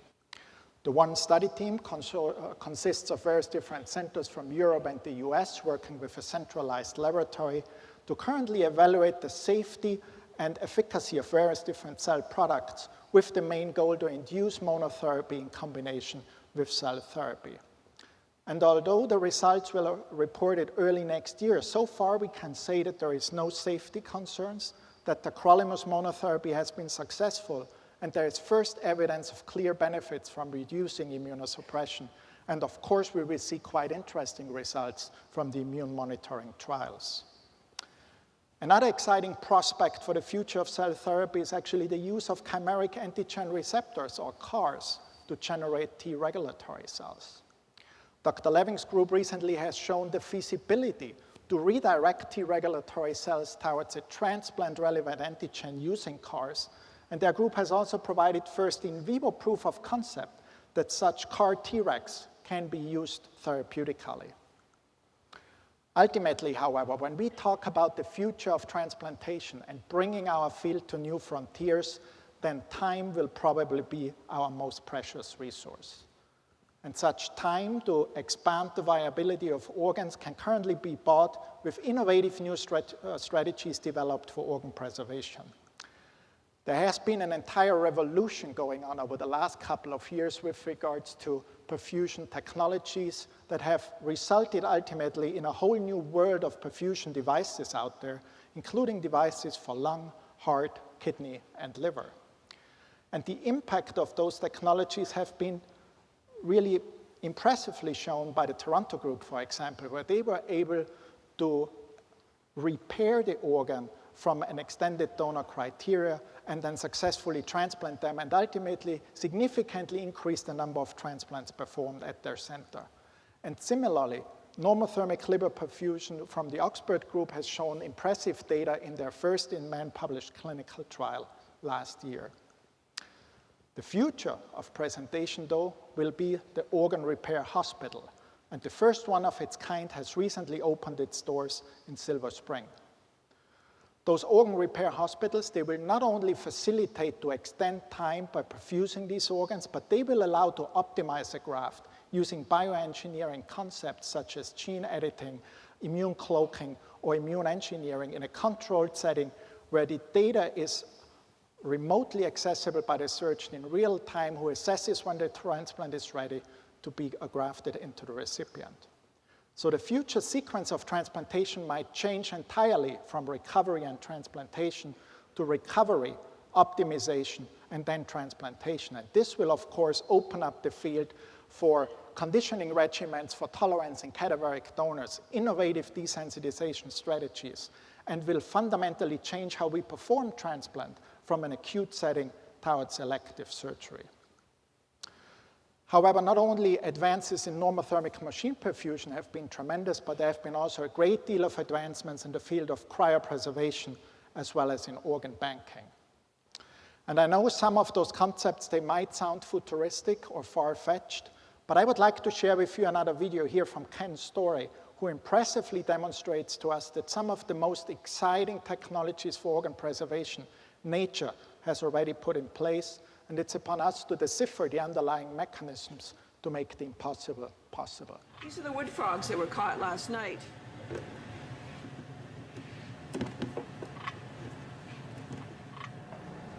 The freezer is set at 8 degrees below freezing, roughly the temperature of the ground in winter.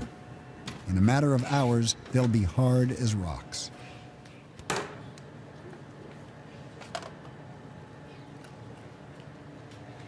We have fully frozen Rana sylvatica wood frogs. They're probably 50–60% ice now. And their hearts are stopped, their brains are flatlined, their limbs can't be moved, they would be broken off.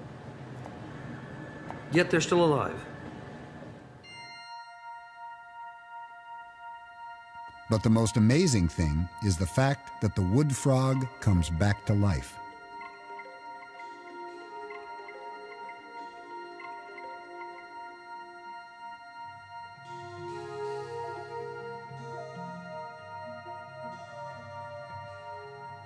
Over a couple of hours, it makes a miraculous and complete recovery. So it is a fair question, why if the frog can do it, we still can't? But I think work that is currently performed by Kirk O'Duigan at Harvard with regards to developing new preservation solutions and advances in supercooling actually have brought us quite close to mimic some of those nature-inspired strategies when it comes to organ preservation. And similarly, there have been tremendous advances in the field of nano-warming that actually have shown that we are now able to prevent the formation of ice during the rewarming phase. And these advances in cryobiology have allowed us to cryopreserve and auto-transplant whole adult sheep ovaries and thereby preserve fertility. And this does not only have tremendous impact on restoring fertility for women, but also when scaled, could be a first step toward full organ banking.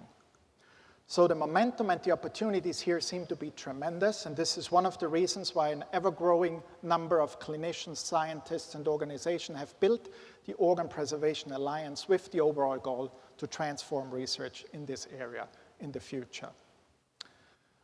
Another area that will significantly shape the future of transplantation are gene editing technologies such as CRISPR-Cas9, and they might have striking potential to open new doors when it comes to immune modulation in xenotransplantation.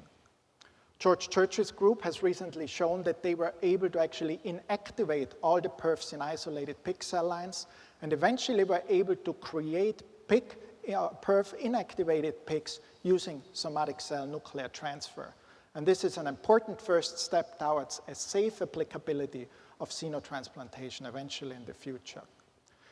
Similarly, the technology of somatic cell nuclear transfer to generate genetically engineered organ niches has opened up the field for interspecies organogenesis.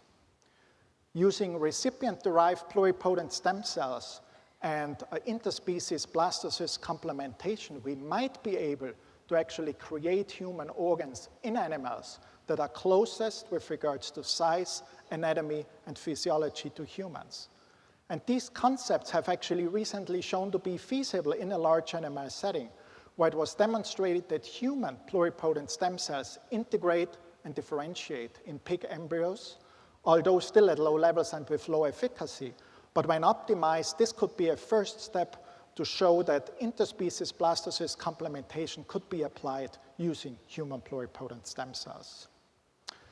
Of course, such strategies, they come with reasonable and yet unresolved ethical concerns when it comes to human-animal chimeric embryo research. But as this study shows, the vast majority of both the general public as well as the scientific community are very much in support of pursuing these strategies in the future. Engineering tissues or whole organs remains another grand challenge for the future of organ transplantation. Technologies such as 3D bioprinting or de- and recellularization of human-sized hearts and livers, or the use of full-scale bioreactors to grow organs from stem cells might be a viable opportunity in the not too distant future for our field.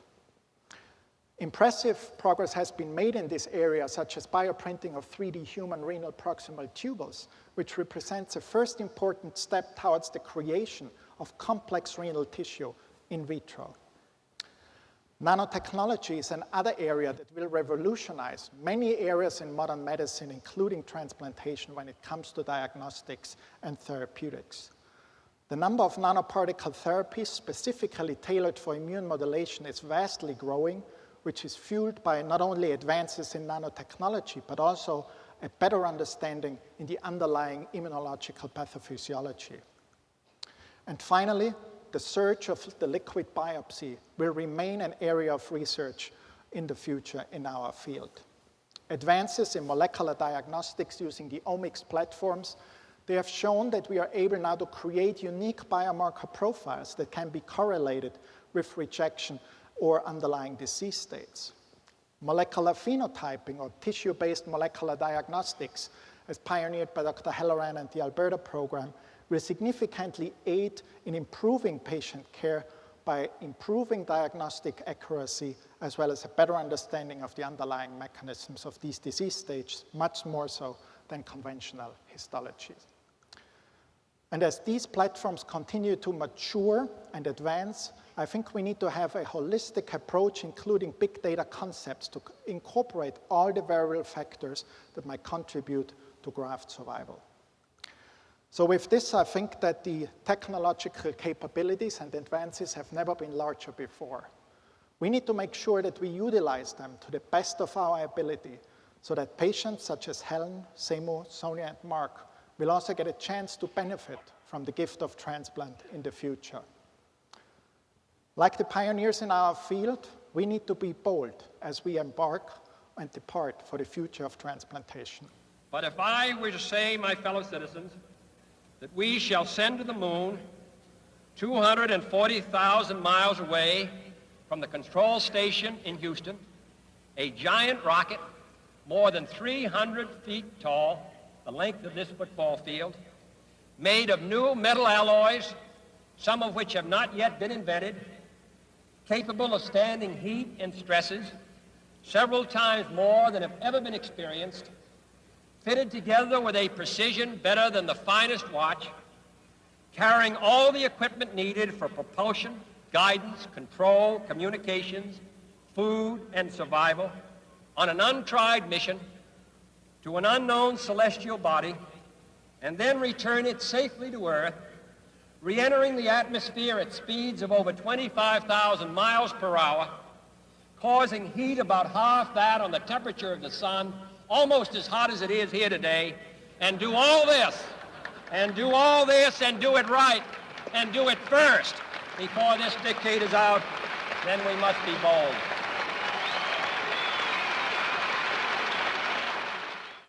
Six, 5, 4, 3, 2, 1, 0. All engine running.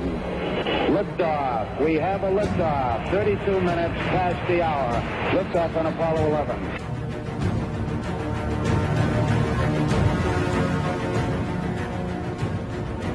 It's one small step for man,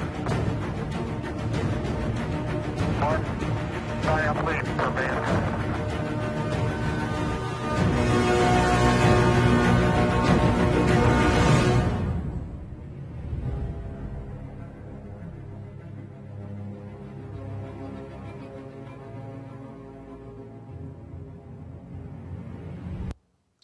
So let's dare to be bold, and the future of transplantation might be a bright one. Thank you very much for your attention.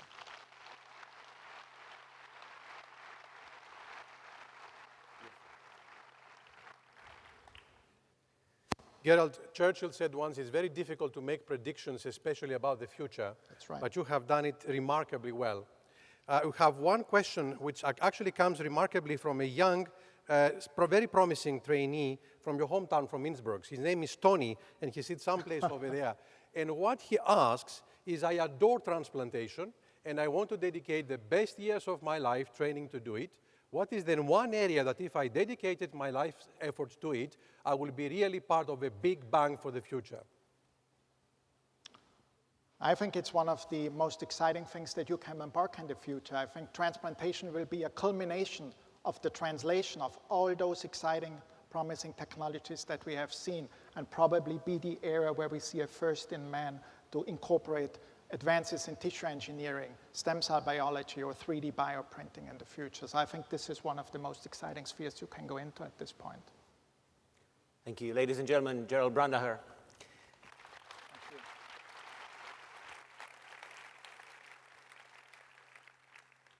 So we've heard what the patients want us to do.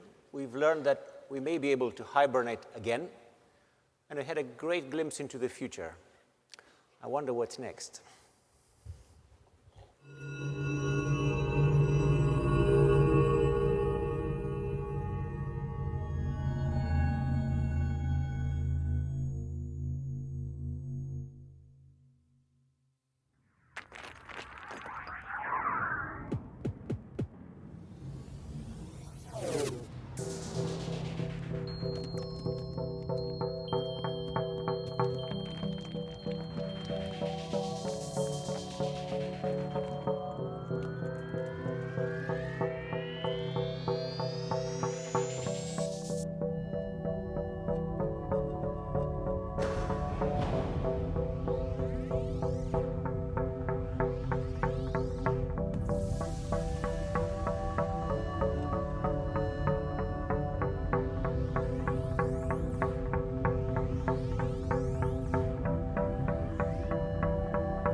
may think that your daily tasks are challenging.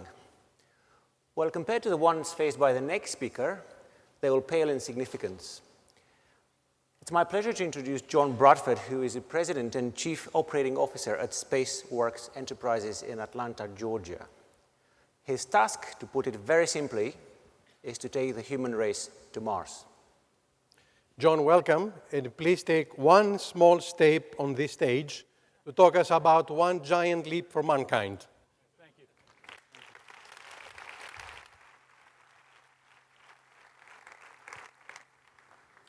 you. Good afternoon. It's great to be here in Barcelona. So I flew in on a direct flight the other day. It was about 9 hours. And as I was flying, I was thinking that this experience has a lot in common with spaceflight. It was very uncomfortable, kind of cramped. The windows were too small. The food was okay. And it was very difficult sleeping. Now, imagine if that 9-hour flight was actually 5,000 hours instead. So that is actually 200 days. Which is the transit time between the Earth and Mars. It still will be a couple years, optimistically, before we're able to do this, but I believe we are rapidly accelerating, finally, towards making this vision a reality. We're not quite ready yet to build the massive starships and propel them into the solar system that you've so become accustomed to probably seeing in movies and futuristic TV shows. We're not going to have the personal living quarters, the lounges, the recreation areas, holodecks, and swimming pools that have been oftentimes portrayed. But we are currently accelerating towards making this a reality. I think the physics are there for it, just our understanding is not quite there yet. Current spaceflight was very similar to what we started out with roughly 50 years ago. So the systems, for humans at least, have not advanced that far along. I think hopefully, though, with a little creativity and advancement, we'll be able to move ahead and improve the conditions and make them better than that 9-hour flight. Now, historically, spaceflight has been restricted and kind of limited to the confines of governments and states. So they have been, exist at their mercy. And over the last decade, that has been changing. So there has been a new generation of visionaries, entrepreneurs, and actors that are moving forward with many of these plans and dreams that we've so often experienced. We'll take a moment and discuss some of these visionaries. So we have Elon Musk, who was mentioned earlier. So he has seemingly overnight reduced the cost of space launch by over 50%. You have Jeff Bezos of Amazon, who is investing $1 billion personally into his spaceflight company, Blue Origin. You have Yuri Milner, who has challenged the world to build the first interstellar spacecraft to travel to Alpha Centauri, albeit a very small spacecraft, is what he is envisioning there. You have Paul Allen, formerly of Microsoft. So he is building the largest airplane in the history of the world, called Stratolaunch, from which he plans to launch rockets from. And then Richard Branson has demonstrated his willingness and commitment to support the space tourism market. All of these individuals, beyond their wealth, have the experience and the capabilities to execute these grand visions and plans. Now, their confidence and dedication in these sectors has resulted in an influx of private capital. A recent study indicated that over 70% of recent space startup investment since 2000 has occurred within the last 5 years. 3 of those investments have exceeded $1 billion each. And this additional data I'm showing you shows the rapid increase in both the number of participants and the investment dollars over just the last 2 or 3 years. So this is bolstering confidence in investors to support these nascent businesses. It's also been a shift in the governments to support these kind of non-traditional space actors. So what are these applications? What are these new businesses? Under this, it's an umbrella we like to call commercial space. So there are a number of activities and developments for deploying mega constellations, which would result in hundreds or thousands of satellites orbiting the Earth, interconnected to provide high-speed internet services, readily accessible anywhere on the globe by anyone. There's also nanosatellite constellations that are being deployed. These systems would provide big data services, such as the Internet of Things, machine-to-machine communications, and healthcare industries. There's autonomous space-based medical research platforms that will result in new pharmaceuticals and drug therapies that have resulted from testing and maturing in the unique microgravity environment available only in space. There's activities for asteroid mining in search of precious new materials, water that will result in new space-based services and economies here on Earth. So you may be asking now, what is bolstering this? How is this being made possible? We've talked about this for so long. Well, there's been a number of recent technology breakthroughs and advancements that the industry has waited for some time, and we've been talking about maturing these. We have the introduction of reusable launch systems, such as the Falcon 9 and the Falcon Heavy from SpaceX.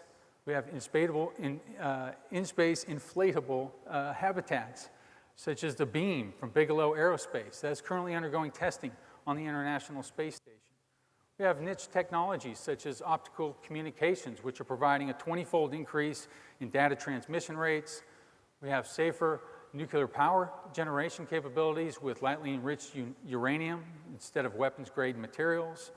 We have autonomous robotic systems that are being enhanced with artificially intelligent software. So these technologies are driving this revolution. Now, that's all on the engineering side and the hardware systems.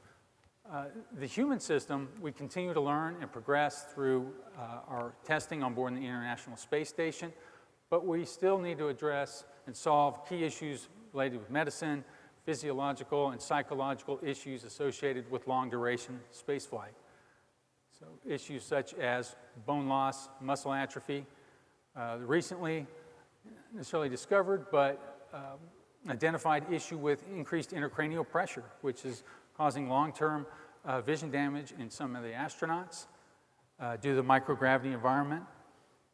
We have a lack of understanding in exposure to radiation, acute radiation exposure from galactic cosmic radiation solar particle events, and that's its impact on the central nervous system. Understanding the impact of microgravity on pharmacokinetics.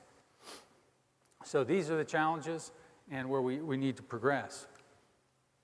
The technologies and solutions for these introduce a number of questions in terms of how will we test them, particularly in space.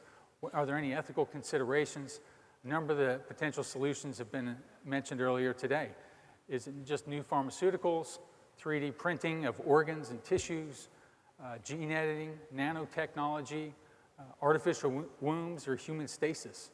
So these are the questions and on the medical aspects that need to be solved and addressed if we're going to continue to reduce the launch cost and the access for space.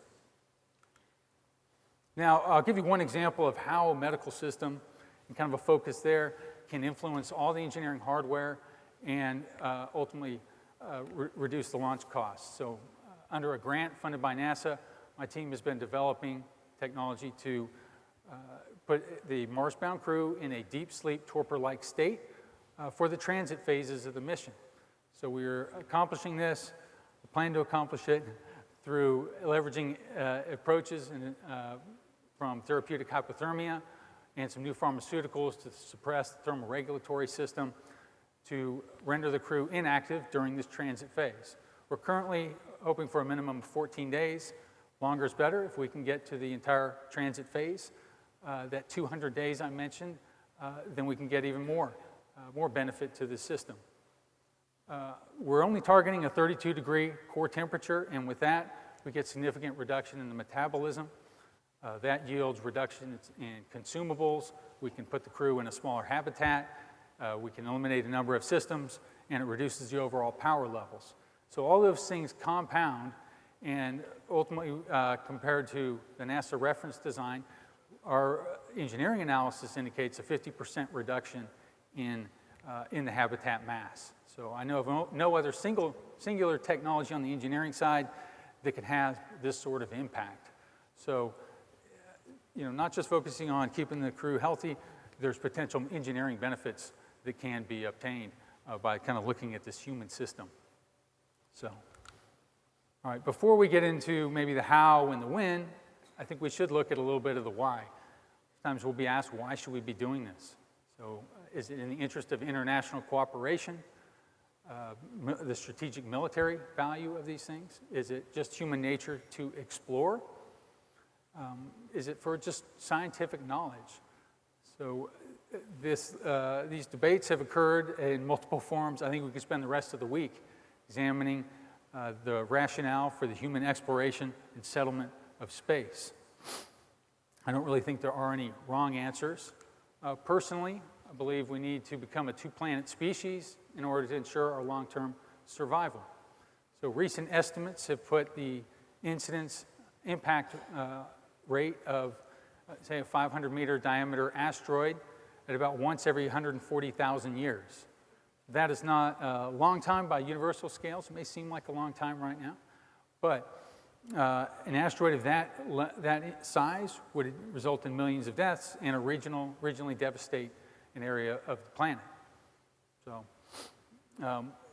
we currently estimate there are 3,000 to 4,000 of these objects in the Earth. Now, fortunately, we've been doing a much better job over the last 50 years of identifying the near-Earth asteroids stuff, so you can kind of see the progress.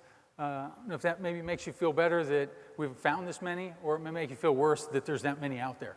So, but regardless of this, the asteroids, we may have the option of shielding or deflecting them. There's a variety of approaches that are being pursued, but when it comes to a rogue comet, less frequent, but much more unpredictable, won't have lead time, those will always threaten life here on Earth. So a little bit with that justification, we'll talk a little bit about where I see us moving to. So in the 2020s, as commercial businesses are focused on operations in cislunar space, we're going to move out from low Earth orbit and conducting operations on the International Space Station. We will move forward with small lunar bases, outposts, and gateways in lunar orbits, and Lagrange points. So this will result in thousands of people working in space to support mining, power generation, and in-situ resource utilization, such as subsurface ice and obtaining water from the moon. Now, in support of this, the European Space Agency has been announcing some of their plans and ideas for development of a lunar village. So NASA is proceeding with procurements for the first element of a deep space gateway. Blue Origin has just very recently began promoting or pushing for the development of a new cargo lander that would be facilitated through a public-private partnership with NASA. So, and then you have programs like the Google Lunar X Prize, which are offering a $20 million purse to the first robotically landed rover on the moon. Now, space tourism will also play a critical role here. That's been a great market, particularly for getting investors, and kind of seemingly unlimited potential of people that would like to travel. As we continue to reduce launch costs and improve our ability to reuse assets, future tourists may be able to take a one-week vacation, kind of circumnavigate the moon, basically replicate the Apollo 8 mission, potentially a 2-week vacation that would involve small surface stays, potentially to visit Apollo historic sites. So I believe this will be coming. It will take a little while before we realize the space tourism market, but I do think we'll see the first lunar tourist within the next decade. Right. As the commercial space and businesses are focused on operations in cislunar space around the Earth, in the 2030s, we'll see the first scientific manned exploration to Mars. So these will be internationally led missions facilitated by world space agencies. Now, it will be a few missions before we actually can go to the surface of Mars. These initial precursor missions will involve going to the Mars moons Phobos and Deimos. You may ask, why would you want to go to the moons? Mars is right there. Well, that significantly reduces the costs, and with a presence on the Mars moons, we can conduct live, real-time telerobotic operations of surface assets. So it took us many years and multiple missions to conduct the science data that we have from Mars using the rovers, Spirit, Opportunity, Curiosity, such. With the local presence from the crew on the Mars moons, we'd be able to conduct that research in a matter of days and weeks compared to many years. So there's a lot of scientific value that could be gained while reducing the costs. This is also kind of a footprint, initially getting into Mars and understanding how to operate in the space environment. So building upon that success, I think we'll see the first manned Martian footprints on the surface of Mars in the late 2030s. It's the current time frame. Critical to keeping the costs down, maintaining the industrial base, we'll be conducting these missions in rapid succession. We can't afford to have 10 years between these missions. We must go at every opportunity between the Earth and Mars, and those occur at about a 2-year intervals. So the first manned mission to the surface will entail a crew of 4, international crew of 4, traveling 6 months out to Mars. They would stay on the surface for a 500-day science mission that would have been a pre-deployed base, and then they would return and have a 6-month return journey to the Earth. So when they return, they won't be coming home like maybe the Apollo missions did. You won't return directly to the Earth. You will actually go into orbit around the moon. This reduces the energy requirements required, and it also gives us opportunity to recover the spacecraft, recover a lot of the hardware. Again, all reducing the costs of supporting these missions and setting up for long-term sustainability. Building upon that, in the 2040s, I believe we will see the first permanent settlement on Mars. So these crews will build with a 2-year replenishment and crew rotation cycles and gradually expand upon that base. Through the prior missions, we would have established the optimal location, kind of balancing the scientific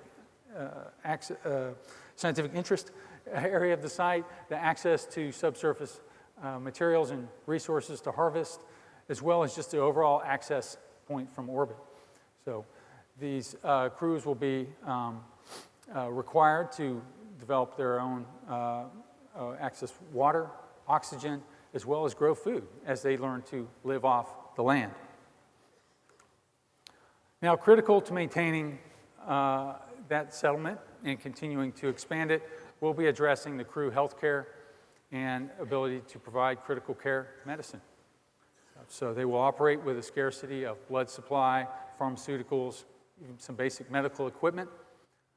They will have to address challenges of how to reproduce and grow before we can move forward at that point. So these are some of the key challenges that we'll be facing as we position ourselves going to a permanent presence.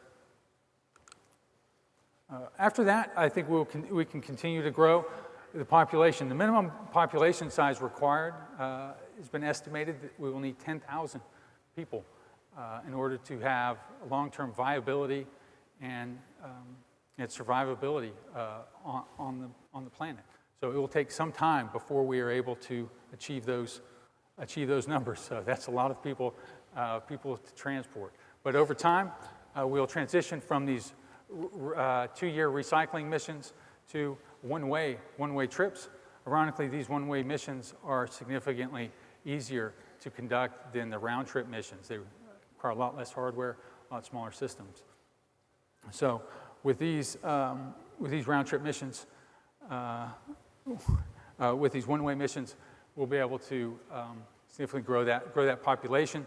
Eventually, we will result in the first generation of Martians on the planet. So it sounds crazy, but eventually you will have a populace that is natively born and grown there. That will test our understanding of reproduction and human growth.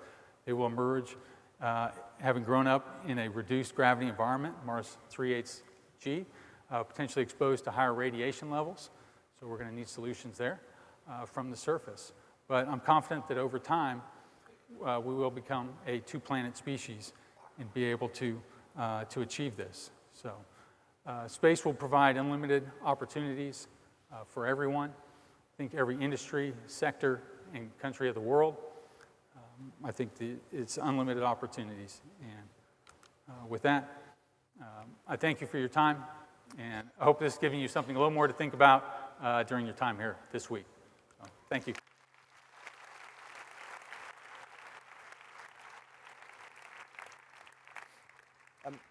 Thank you, John. We've received some interest. People are keen to join your mission, but they're very, very reassured to see that you're planning to bring them back first. One key question: what if the Martians make it to Earth before we land to Mars? I don't know what how to respond on that one. Yeah, so fortunately, we have yet to identify any past or extant life yet on Mars stuff. So I think the possibility still is slim. But on a more serious note, what do you see the main challenge of healthcare provision during such a mission? Main challenges will be, again, I think muscle atrophy and bone loss, maintaining that will be a challenge. It's one of the approaches that we're seeing, or benefits that we see from this cooling, is it opens up options for different approaches there with the crew in a inactive state, potentially neuromuscular stimulation be applied. There's interest or potential for radioprotective effects from radiation while being cooled. So we think actually transmitting or sending crews there in the inactive state will eliminate a lot of these, a number of these challenges. So. Thank you. Thank you so very much to John and all the speakers for an inspiring session. Thank you so very much.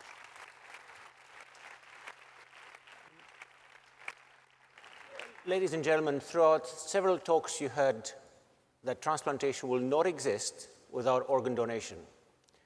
And there's no better way to finish this session other than sharing with you a project that has been developed by ESOT with the Brazilian artist Bruno Bellini to promote organ donation. The entire ESOT family has contributed to the video that you're about to see.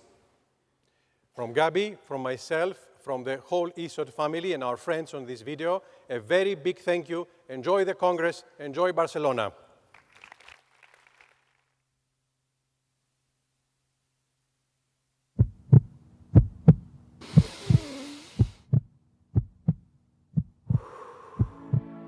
I need to tell you that time will pass when you least expect.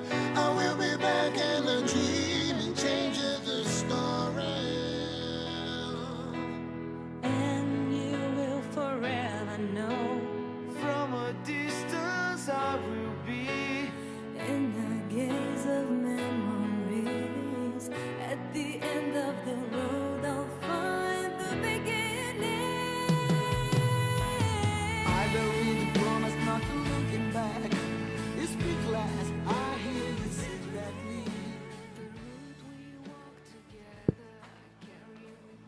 Hello and welcome back here right outside the auditorium in the Transplant Live studio. Because stay tuned, we're glad you're watching. Good afternoon from anywhere in Europe and good morning if you're anywhere in the Americas. Glad you joined us online because we have some cool exclusive online content for you. Stay tuned because all the speakers you just saw on stage are coming right here into the studio. And I'm going to take exclusive questions from you as an online audience. For example, Theodoros Eleftheriadis, as we can see here on screen, has sent in a question to Robert Henning. He is a physician in Greece, and he wants to know how about a specific primate that is also able to hibernate. So if you have a question yourself, type it in the chat pane right next to the window where you're watching. Or if you definitely want this question answered, give it a thumbs up, give it a like, so I will ask that question on your behalf as soon as Robert Henning will be here in the studio. For now, we want to take you to another part of the Congress that took place earlier today. This morning there was a workshop about the coolest clinical trials in Europe. Right next to me here in the studio, Maarten Naessens from Leuven in Belgium is here. He was part of the design of that session. And he's joined by one of the Well, I guess ESOT rock stars from the past. He was also visible in that opening history movie you saw. I'm very honored to be joined here by Rutger Ploeg from the Netherlands, past ESOT president. And Maarten is going to talk with him about the workshop this morning. Maarten, take it away. Okay, thank you very much. So, Dr. Ploeg, it was an amazing discussion we had this morning on the clinical trials in the field of kidney transplantation. And you, of course, presented the COPE studies that were quite intense, I can imagine. There was a combination of at least 3 large clinical trials in machine perfusion. It's very amazing. How can one man, one team manage 3 different clinical trials at the same time? How did you do that? Well, thanks very much. Of course, that's a very relevant question. It's not one man. It's a very good group of people who have known each other for the past 15 years, because the COPE Consortium, which means Consortium for Organ Preservation in Europe, started actually probably 10 years before we actually got the award from the European Commission. We know each other, we've worked with each other, we did previous studies, and I think that's why it works, because there's trust. And because if people trust and they have their own thing in the study, they feel like committed, and that has worked. The reason why we did COPE is we thought, well, there's so many options now of preserving organs much better. Which combination is now best? And of course, since it's 4 years ago, we knew then that some of the things could be combined, and those were the 3 trials we tested. The liver study, warm versus cold, and 2 kidney studies, which were cold, but with or without oxygen. Okay, so you really built on the history of what you did in the past, on the trust you had, on the friendships perhaps that also arose from these collaborations. Does it also mean that it's difficult for other people to then start doing this kind of research, or do you really have to be in the field for a long time, or can you, or can you really expand this kind of research also across other centers, across other countries that have not yet experience? Because what we see in your COPE trials is that it's Western European centered. Would that something possible also in Eastern European countries, Asian countries? We have many people from outside Europe also listening to this broadcast, so for them it would be interesting to have your vision on that. No, I think we call each other Consortium for Organ Preservation in Europe, so it's not exclusive Western Europe, which by the way is not even true, because, well, you can't really talk about West and East anymore. We have in our trials, we have very important centers who are, more Central Europe. For example, Semmelweis University in Hungary, a very important partner for one of the trials, because they do a specific number of kidney transplants in high numbers. No, the idea is actually to kind of give this on to the next generation and further expand. So we would really like to see other groups from other centers and other countries to get on board. The structure was now the seniors should always bring a junior. So the trials were always done by a senior work package leader and a junior young surgeon, PhD candidate, whatever. So that and the I work think can that's the continue. idea. So these people are the one who will continue. Yeah, that's nice. And so, of course, the studies are not finished. We are still awaiting some results. But assume that the hypothesis is correct, that with machine perfusion and with oxygenation, you have a better preservation.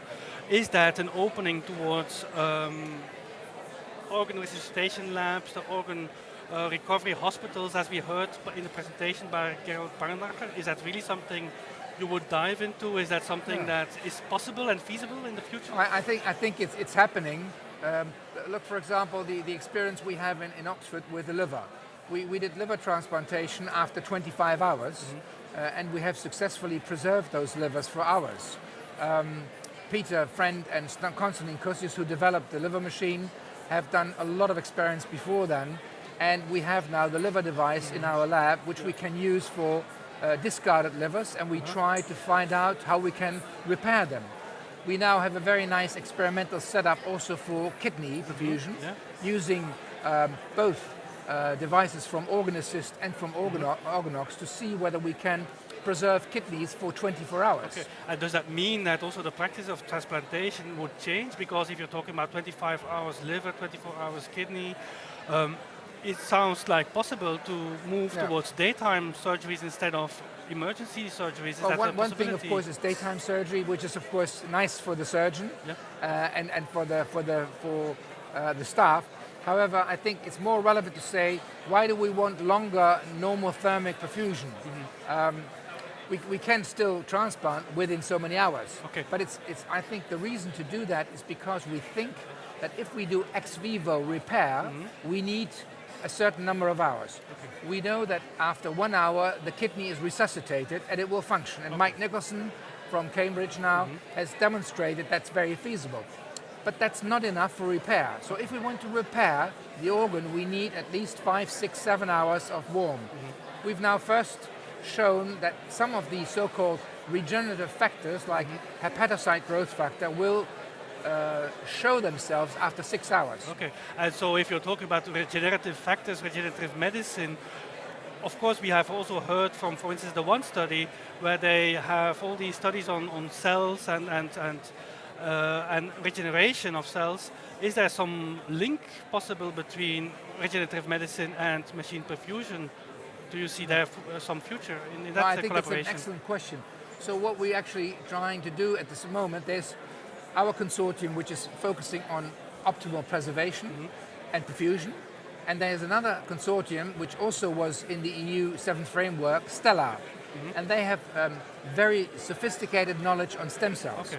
And what we are actually now making together is a new consortium which is called COLLAR, which is COPE plus Stellar is COLLAR, which will be the combination of normothermic preservation with stem cells. And the idea, of course, that if we infuse the stem cells on a device outside the body, it's very safe. We can look what it's doing. Okay. Is it improving the organ? And is it helping after transplantation to repair?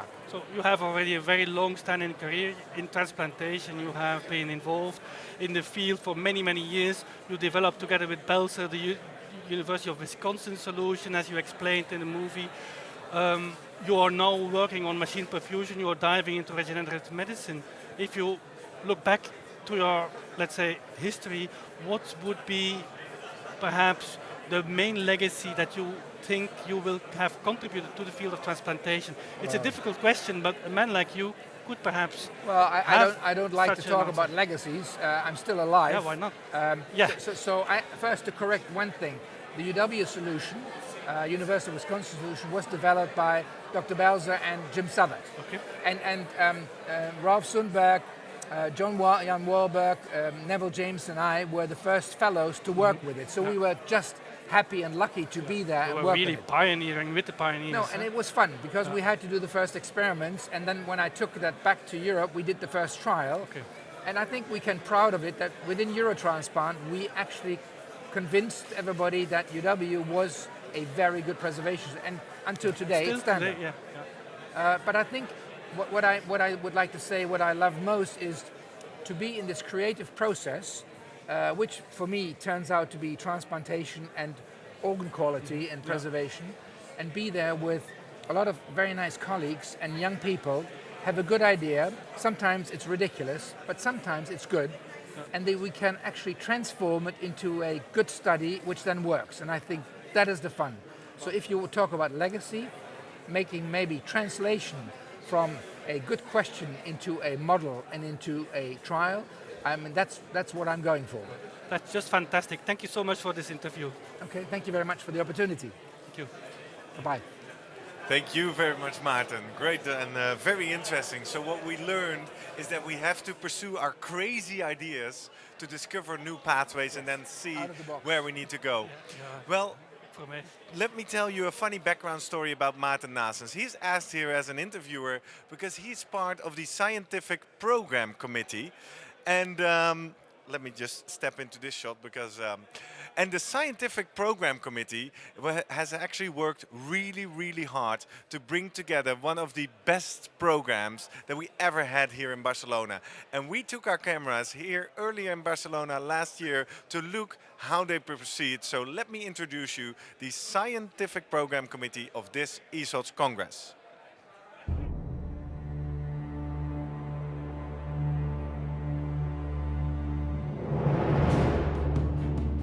One important challenge is not to force innovation for the sake of innovation. try to forecast what's going to be the future of transplantation. Quite a lot of Congress attendees miss some true educational sessions in there. Ask ourselves, what do we want to achieve with this session? So I think that we have to be very optimistic. We are almost there.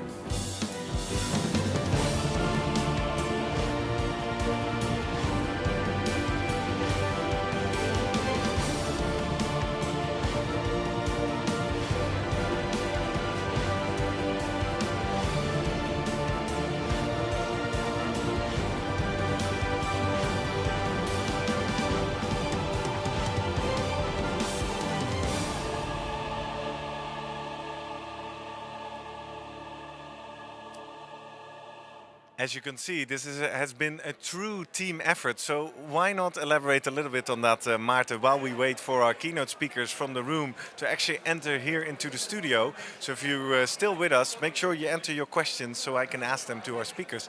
Maarten, you're part of this brave scientific program committee. Can you tell a little bit how this works? How do you guys come to selecting the key topics and the key speakers? You have to know, the day after the Brussels meeting, we already started thinking of what went wrong, what could be better, and about what would be new. And really, the day after, we had already a lot of thoughts, and then we put together a scientific program committee.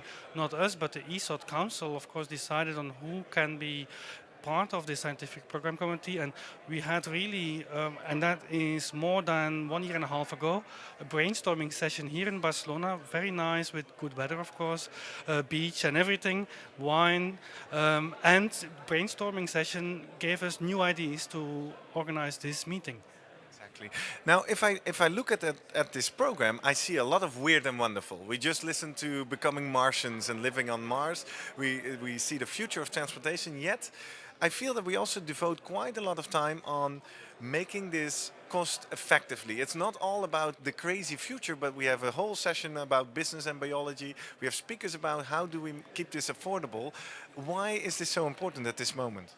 Well, of course, transplantation, we could only think about going to Mars, but transplantation is also about real humans and about patients who are now suffering diseases. And so most of us are doctors or affiliated with research programs in medicine, so we should not forget that. And real patients really have a lack of money worldwide. We are living in Europe, we have good healthcare systems, but many places in the world don't have that, and we have a lot of attendees from Asia, from Middle East, from South America, and also there is a need for medicine. And so it's our task to not only think about very long future goals, but also about how can we improve life today of people living today. So that's why it is so important to have a very broad field at this conference. Exactly, because listening to all the things that become possible, and we're going to hear more about growing organs, artificial organs, all this stuff. If you would just go down that path, I guess at some point we can be immortal because you just keep replacing body parts, right? How far away are we from that scenario? Yeah, that's a very, very good question. I have no answer, but for answering that question, we have a session on Tuesday afternoon. It's called Aging and Immortality. We have clinicians talking about what is kidney aging, what is organ aging, and how does it affect our, let's say, the outcome of people transplanted today. But at the end of that session, we will listen to Brian Kennedy, and he is really an expert in research of halting aging. What are the molecules, what are the opportunities to halt aging? Not because it is feasible today to stop aging and to have immortal life, but because it is perhaps important also for the future of the patients living today, to see how these new insights could also ultimately help them. So on Tuesday afternoon, that's a very interesting session I'm looking forward to. And perhaps we have the answer to your question there. Let's find out. And I have good news for you as a Transplant Live online delegate, because that session would also be streamlined here on transplantlive.org. So if you know anybody who's interested in immortality, make sure they sign up on Transplant Live. Maarten, you're a bit on hot feet, I would say, because you're about to run to the other side of this building to start with a very innovative format, the elevator pitch. I'll introduce that in a minute. I'm just going to say thank you and thanks for your time and efforts here. Thank you. Thank you very much. Right. And if you're curious about this elevator pitch, what it is, let me show you a little clip that very clearly explains it. Well, I think it's a new experience. The place is not the usual place where you're used to talk and show your work, but you know, it's challenging, so try it. At the 2017 ESOT conference in Barcelona, we introduced a new format for presentation of abstracts. Very used to presenting good science, but we're not so good in addressing the aspect of this is an idea that I want to sell to somebody. We want to bring some of that to our conference. So y'all, what you got to do for this session is prepare a 60-second pitch with one slide to present to two judges, and one of them will be me. And if then the judges decide that you would go on, you get another 4-minute presentation to present your full work. Okay, sounds good.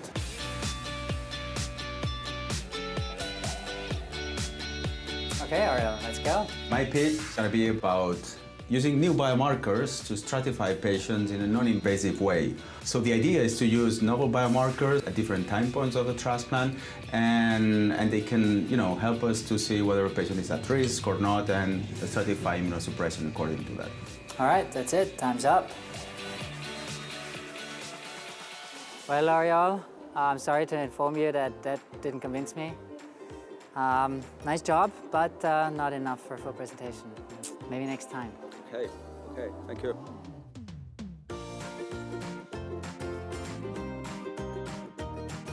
So if you succeed in this format and you convince the moderator of the relevance of your presentation in 60 seconds, you get the time for a full oral presentation of 4 minutes plus a discussion, which is worth it. And welcome back. Thanks for staying with us here at this post-opening show where we kind of go in depth with the speakers. But before I introduce you to my next guest, I want to give a big shout out to Maria de Witte, who joined us. And she's actually posted on our YouTube live stream that she's watching us from Antwerp in Belgium. So Maria, thanks for giving us a shout out. If you're watching and you have a chance to do this, either post it in the comments field or in the chat box.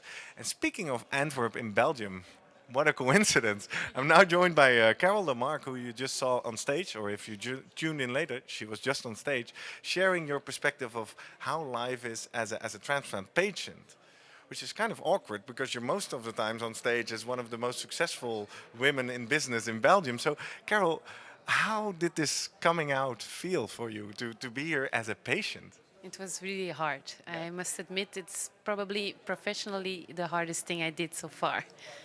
What made it so difficult? Because, yeah, it's not economics, it's personal. So it's kind of hard to be in front of... over 3,000 people? Yes, over 3,000 people and sharing something very, very personal. I almost never shared it before, so it's kind of special, yes. Yeah. I guess that's for a lot of patients. You're not the transplant patient, right? There's a short phase in your life and then life luckily continues. That's why we don't share it so much, because if you can't do it for a special cause, it has no use of telling this, because you don't want to be renowned for a medical disease. You want to be the person you really are. Exactly. Yeah. Well, but speaking about a special cause, you quickly touched on the Transplant 2, which is a subtraction of the transplantation, and the Van 2, the big mountain here in the Alps. Can you elaborate a little bit on what that cause is and what you guys do? Yes, so our founding father is Professor Montbalieu, and he started it with a couple of patients almost 10 years ago. We're going to celebrate on the 23rd of February our 10th anniversary. We're going to celebrate it with a symposium as well. And of course, I'm very happy to collaborate there. I have been asked to help because I'm a marketeer and they need to communicate as well. Yeah, well, we're doing it right now. And so, yes, it's a wonderful combination of families, of partners, and patients that come along with the purpose of research as well. And for me, it was really special because I could it gave me courage that everything that was happening to me at that point in time was going to go in the good direction, and that other people already lived it before, and that they could sport again, which I was doing a lot at that point in time. I ran my first marathon before I got ill, and then I ran 7 marathons after. But that's probably because Transplant 2 gave me the courage, and I ran my first, I ran the mountain twice for Transplant 2 before I joined it in the board of directors. And I'm very confident that this type of organizations, Transplant 2 or another organization, helps people to find their courage and to share something they can't share with nobody else. Exactly. I have one friend that encountered the same as I did, only one in the whole world. Exactly. And we did sports together. He helped me do my first triathlon, and so I'm grateful. Yeah. So basically, this is a shout out to all the transplant professionals around the world who run into these kind of, what do you call, is it a patient initiative? No, not per se, but these kind of causes to actually devote, of all the other things they need to do already, devote some time to these kind of good causes, because it really supports the patient. I think it is what I say when I try to explain what patient centricity is all about. Of course, you can do it in your day-to-day, but perhaps it's not an option for you. Perhaps you prefer expert centricity or cost centricity, but in your free time, in your volunteering, you can commit to a good cause and help to become patient-centric, understand the patients better.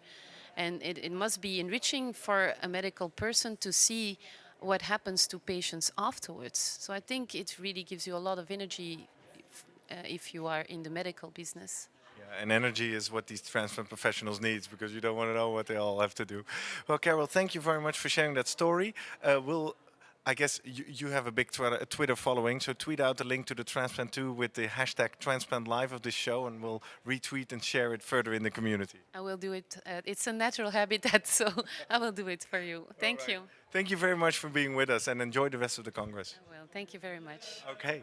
And with that, we move on, because if you hear some rumors, let's swap you out with John, because if you hear some rumor in the background, our other 3 speakers are lined up to take your audience questions. But before I'm going to give those speakers to you, I want you to introduce to the man who's going to lead this Rumble cocktail hour chat here after hours. If you see, the hallways are kind of empty because everybody's on to the other side having a beer or so. Hi, John. How are you doing? I'm very well, thank you. Yeah. For people who don't know you, let me introduce you properly. John Forsyth from Edinburgh in the UK. You were the you are the ESOT past president, right? Yeah, that's right. President in Brussels. Back in the heart of the organization, back at Congress, how do you feel? It's fantastic. I mean, I've just seen that opening plenary session, which was just brilliant. I mean, it was wow, but it was also emotional at times, and it was very informative and educational at the same time. I just thought it was brilliant. I just thought it was brilliant. Cool, cool. Now, what I intend to do is actually hand over the keys to the Transplant Live studio to you. You can take my place over here. I'll invite our keynote speakers here at your desk, and I'll take a seat over there and see if any online viewers' questions come in. I already have at least one, so I'll break in whenever I have something. Okay, good. Let me invite your speakers up and enjoy. Okay, good.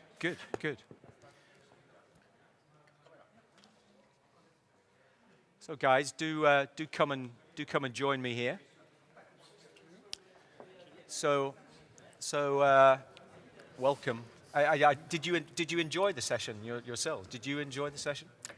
Very much so. I think it was really an inspiring session, a great start for the meeting. I think we have looked at transplantation from so many different angles, and I very much enjoyed this opening. Okay. I love the way it was aligned to each other, starting from a small concept into eventually taking everyone to Mars. So that was very well aligned. Yeah. And John, I mean, that's obviously you've got no knowledge of transplantation, or I assume no knowledge of transplantation prior to today. But not much. Yeah. So, but yeah, very interesting to see. I think the technologies. I didn't know if I was going out on a limb with some of the ones I was going to mention, but that they're moving along, progressing very quickly. So it's amazing. Okay, all right. So, I mean, guys, the idea is that we're just going to chat here and maybe just pull out some of the things that maybe, hopefully, the audience would be quite interested in as well. But you know, maybe Robert, if I start with you, I mean, I was very interested in some of the stuff. I'm sure John, you were quite interested in some of the hibernation stuff as well. Absolutely.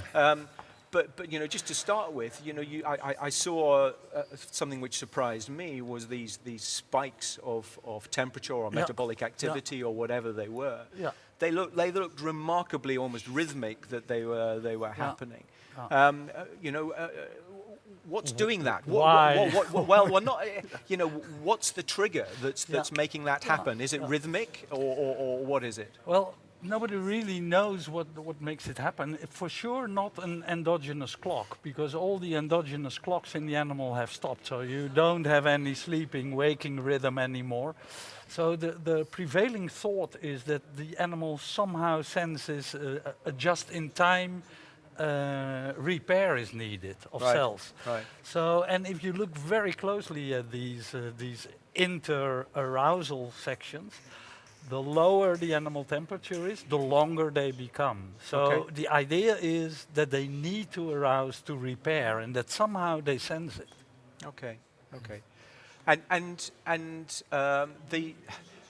the other thing that you mentioned, the hydrogen sulfide, that was very important. Yeah.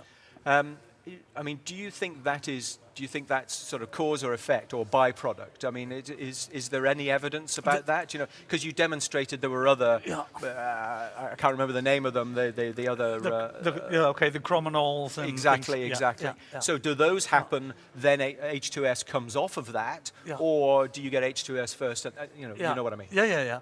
Well, I think these are parallel issues here, and I think the H2S is important. I mean, it's been known for quite some time that in small rodents that you can put them in a sort of hibernating state with H2S, but that's not in every animal and certainly not in the big species. So there's a question. For sure we know that the H2S is important in sort of precluding damage to organs.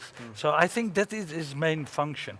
And the chromonol, the metabolic story, I think it is somehow detached from that. But they work in concert. That is our like working hypothesis at the moment. Okay, so John, just bringing you in on that. I mean, obviously you were talking about torpor, which was a word that you used about your hibernation. I mean, but to me it seemed like it wasn't torpor; it was anesthesia, really, that you were aiming for. Am I right, or is it? Yeah, it's we're not maybe as the extreme of, you know, if you look at it in terms of a temperature, you know, we're targeting 30, 32 degrees nominally. Yeah. Versus you saw some of the graphs, the animals get down to 4 degrees or such. So we're going to basically render the crew inactive.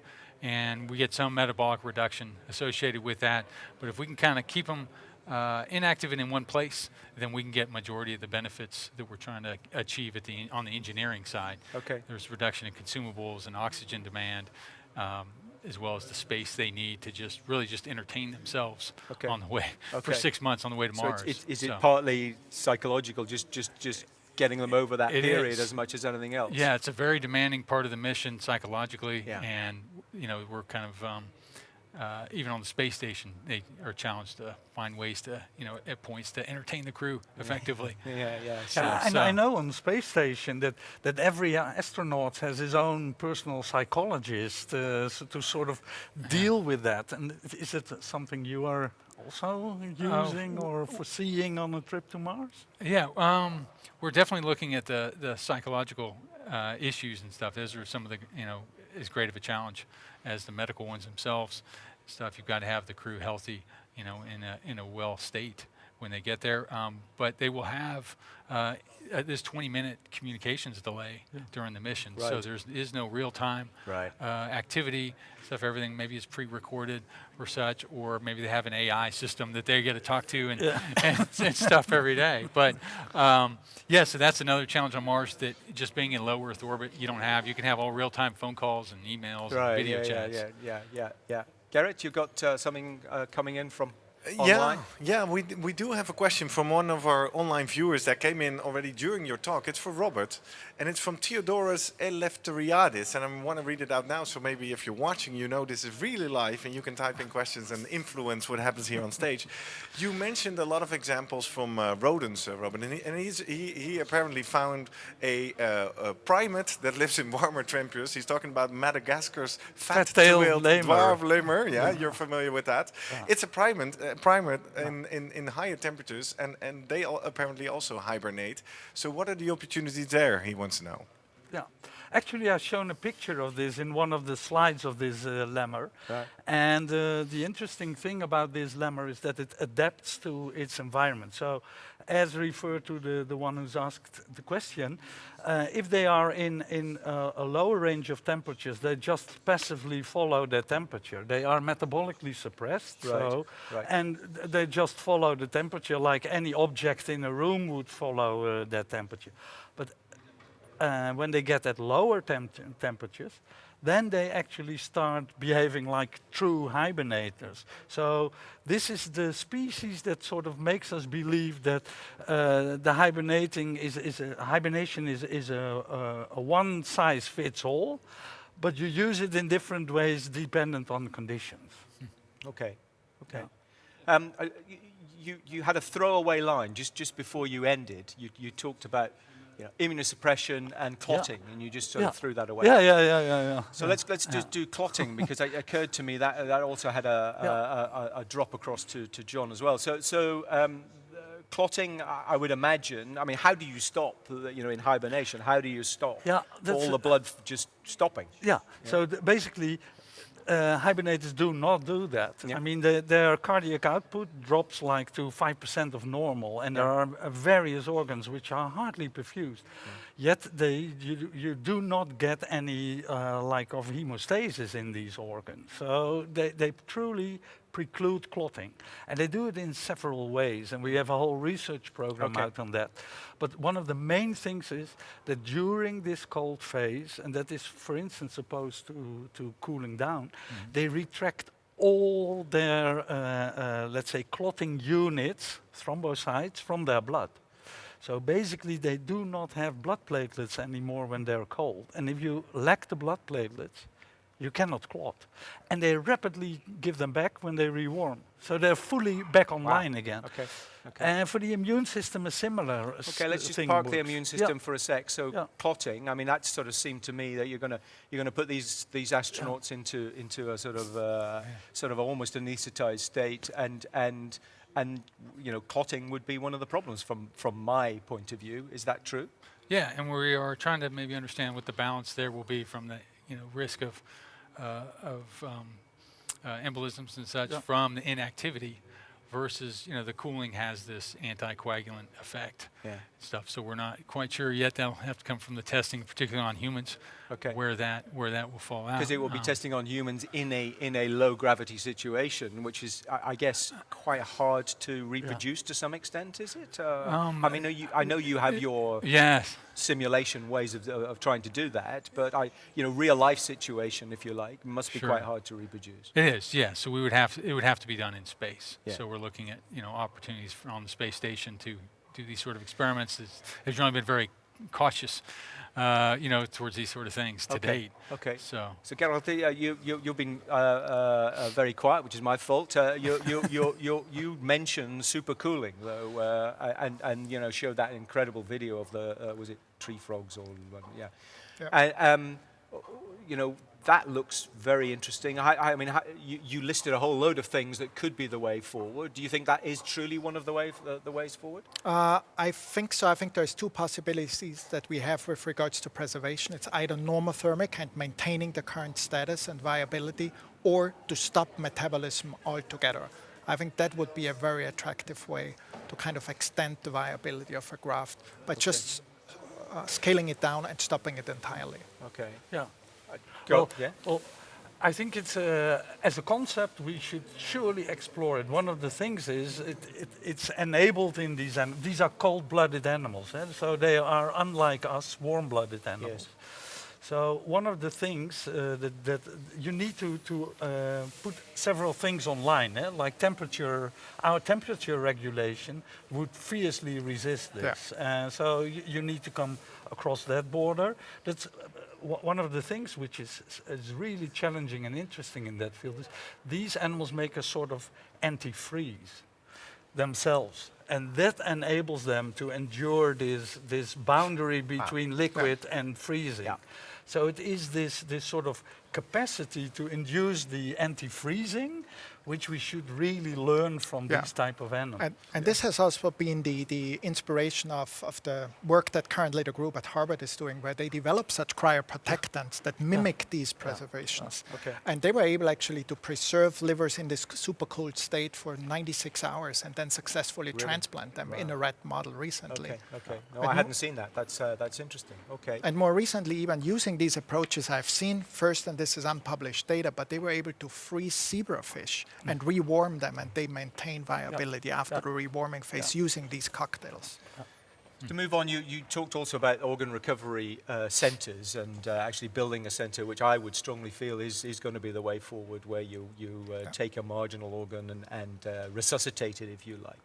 So just let's step away from the science of that and look at the politics of that. You know, that's does every unit have its own recovery centre? Does it only happen in a region? If it's in a region, then who decides where the region? All of that, because you don't want the competition of science and medicine to get in the way of trying to move the thing forward. Exactly. I think this will make us rethink how allocation is done currently. I think we would need to cover the entire country to be able to recover and optimize these organs, and then start actually the allocation process from these centers and factor this into the list, into the allocation, so that there is an equal distribution, and that areas where an organ recovery center is available would have a benefit over areas where this is not. Okay. So sort of looking into the future, I want to come back to John in a sec, but in terms of, you also mentioned xenotransplantation and some of the big moves that there have been as far as that's concerned recently. I mean, I guess the endogenous retroviruses being able to be controlled in some way is really very important, but there's still quite a lot in the way of xenotransplantation, isn't there?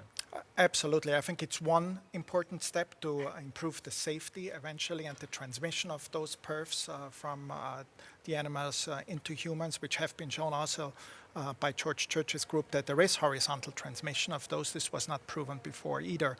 But I think, of course, seeing that this can be done now with infectious components and difficulties that we have seen, similar strategies could be used to actually alter the immune system and ultimately modify them much more so than we have seen, for example, with the GAL knockouts, where we have seen a first boost. But the CRISPR-Cas9 technology could get us to a different level. Okay. And I mean, just briefly explain what you mean by that, because I think I understand, but take me through. With the gene editing, we are kind of now in a position where we can take out any marker that we anticipate and that we know is currently a key hurdle. So we could take out certain antigen epitopes using CRISPR-Cas9. And then by the same technology, I think the concept of interspecies organogenesis is probably even more so an area that would enable xenotransplantation with a very different concept. Okay. So technology moving forward brings me back to you, John. You mentioned why are we doing this sort of thing, and there were the hard facts, if you like, of mining, of energy, of water, those things. I mean, I thought, oh yeah, mining, energy, water, that's fine. But then I was thinking, hang on, how do you get those back here? What's your answer? There'll be some opportunity or reason, depending on the business case, to bring either new materials or precious metals back. But generally, I think the focus will be to use them in space. Okay. So we don't have to launch everything that we want to so use. It's sort of self-sufficiency in some way. Is that right? Okay. Yeah, exactly. So the water would be used by the people there. the energy likewise. Oh, I see. So it's that rather than sort of mining it for returning in any way. Yes. Yeah. And then just another little thing for me was you talked about the return, the flip, and you said they would orbit around the moon for a while because that's easier. Yes. Why is it easier? I mean, is it something to do with a slingshot bit, or what is it to do with? It's the either going into orbit around the Earth and based on the sensible gravity around the Earth versus the moon. It's much easier to go and basically park around the moon. Okay. And you're kind of outside the Earth's gravity well at that point. So when you're leaving or coming in, it's a significant decrease. Okay. So they're going around the moon. Yes. Because of the less gravity of the moon. But are you holding them in some sort of quarantine for a while, or is it? I mean, what? Yeah, they would go into orbit around the moon, and this could only be for a couple days or a couple weeks, and then they would take another transportation system back to the Earth. So you don't want to have to take all the Mars habitat and propulsion systems, which are massive, and bring those into Earth orbit. So you can have a small shuttle, NASA's Orion capsule. A Dragon from SpaceX stuff. So you get in a much smaller car and come to the Earth and back and forth, and the bus stays out at the moon. Okay, I understand that. Okay, I understand that. Okay, any further questions from? At this moment, we don't have any live viewers who take opportunity. I think everybody's just jaw dropped listening to this craziness going on about our future. It's really, really enjoyable, definitely. So just one last thing, I guess, to Gerald, sorry, I must get that right. So we talked about cars, and I guess there would be quite a few people in the audience who would know about cars, but that's relatively new. Just give us an idiot's guide, Gerald. Absolutely. I think it's a new technology that has helped us to kind of streamline the processing of antigen-specific T regulatory cells, which has been shown to be tremendously helpful to induce immune tolerance. But of course, it's very difficult to generate those. If you need antigen-presenting cells as well from the donor to generate those, there's a lot of difficulty in generating this cell type, which actually, if we would have a bank of HLA antigens that we can utilize with CARs available, we can produce them in a much more easy and much more rapid fashion to have them readily and off the shelf available for treatment. Okay, good. Now we'll go back to, Robert, I cut you off earlier on. You talked about immunosuppression, a suppressive effect of hibernation. You know, that sounded interesting to me. I don't know, Gerald, if you'd come across that. I hadn't come across that. Tell me a little bit more, perhaps, just briefly. So basically what the hibernators do is during their hibernation phase, or I better phrase it as during their torpor phase, they also take their immune system offline. So it gives you the opportunity to do all sorts of things. And one of the things, for instance, hibernators do is they retract all their immune cells in secondary lymphoid organs. So if you would harvest those, so then you go to a different concept. You don't cool the organ or do something to the recipient, but you do it to the donor. And you could actually then very efficiently, and if you would immunize them or whatever, I mean, you can think about this, you could very efficiently collect the right pool of cells you would need to eventually do this. So there's a basic system, and we have described in a PNAS paper the system of this, how it works molecularly, and you could sort of try to hijack it and use it in transplantation as well. Okay. So it's a known mechanism in hibernators, and it applies both to the adaptive and the innate immune system. Okay. I was going to ask that. Yeah. And I think that is an absolute fascinating field and completely untapped territory at this point, because we are still stunned about the ability to kind of preserve viability. But no one has looked into what it actually could mean if we can change the antigenicity of this graft. And we could kind of think about cryopreserving an organ and ultimately ending up with an immunologically inert organ that we can put into the recipient. The other interesting thing would be thinking the other way around. This is an experiment we have actually done. So you take an animal in hibernation and you immunize it, you pre-immunize it, and then you look for a response. You challenge it with ovalbumin or something. It does not react to it. Okay. And you can sort of slowly, the idea would be to sort of slowly induce tolerance while in hibernation. Yeah. Now, I'm not saying this concept would fly, but I think that it's almost certainly under. I mean, you know, out there, there'll probably be people who will say, "Well, I've done an awful lot of work on this," but Yeah. actually, I think that it probably is under researched overall. I mean, Gerald, you want to make any comment on that? No, I think this is a concept that we call immune vaccination that is currently pursued in cancer with quite some astonishing results, actually. And I think these similar concepts could be very much applied to transplantation as well in this setting. Yeah. And I'm not sure how much time we've got left, Gary. As long as you keep it interesting, John. So it's up to you guys. I gave you the keys to the studio, so it's your call. There's a challenge. So I was going to say to you, I mean, you had this wonderful phrase, which was retraction of the platelets, or retraction of that. Yeah. I mean, okay, that's a nice, easy phrase, but how does that happen? I mean, you know, presumably there must be kinds of some sort, chemokines of some sort, that just sort of pull everything in. So one of them for the platelets. I mean, you're the basic scientist. You probably explain it better than that. But, okay, but this is. I think this is quite well phrased. Because we know by now, this unpublished data, that the main site regarding the platelets where they are stored is the liver. So, and they are stored in particular liver sinusoids. And we're currently looking at the mechanism which is involved, and you can think of all obvious players like von Willebrand factor and things like that. Probably it has a role, but I'm not going to sort of elude on that because our data are not yet conclusive. You're just asking the question at the moment. Yeah. Did you know any of that, Gerald? Just make me feel better, and you knew. No, I didn't actually. Okay, good. That's good. No, but I mean, hibernation research is a very small world, so and it is not easily transmitted outside. And I mean, immunosuppression. I mean, obviously, one of the things that you must worry about is if you take your putative astronauts down to torpor, is that also you will open up them to infection.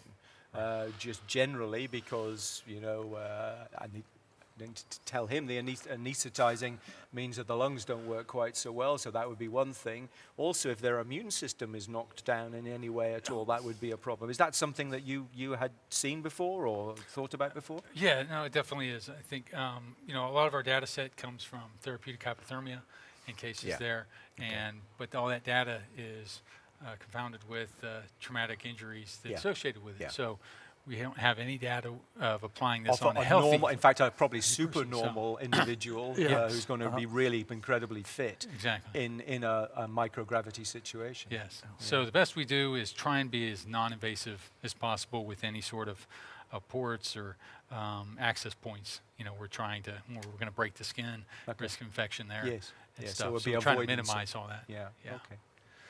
Okay.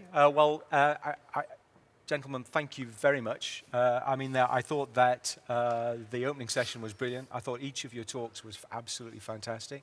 I've been involved in this. I guess we first started to make changes in ESOT 2011, and we got to Brussels last year, and we thought, it'll never get any better than that.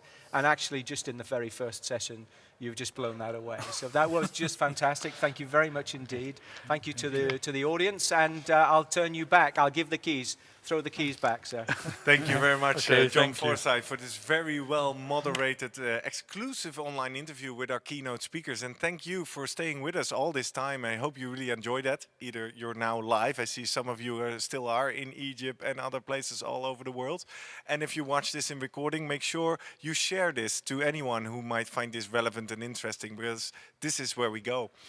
Nothing left to do for me than to invite you back tomorrow morning, because how these shows kind of work is that in the afternoon here at ESOT Congress, we look broad. We look into how we get to Mars. We look at what we can learn from hibernation. But in the morning, we dive deep.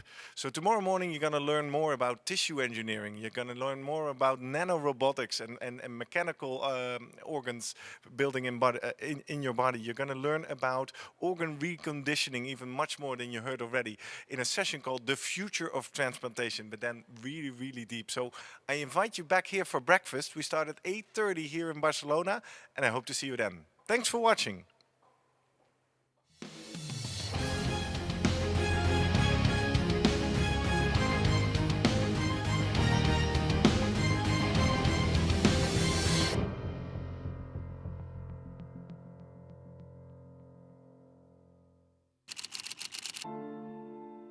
It is my huge pleasure to welcome you to this, the ESOT educational platform.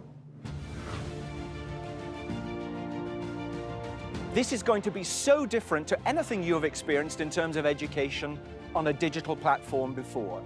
And on behalf of all the contributors, I would like to welcome you to this long module within the educational platform. I'm happy to welcome you to the heart transplant module of the ESOT education platform. Welcome to the liver transplantation section of the ESOT education platform.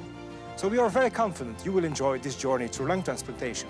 We are particularly proud of the multidisciplinary content of this module. There should be something here for everyone. We have hopefully designed something that's different. We have Congress highlights, we have Transplant Live, we have didactic lectures in a TED-style talk.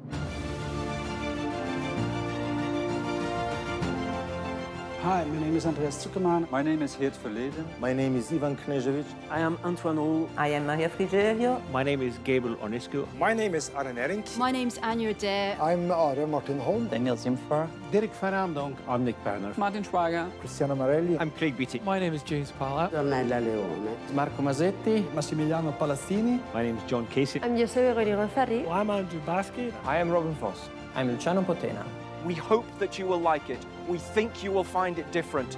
Please join us.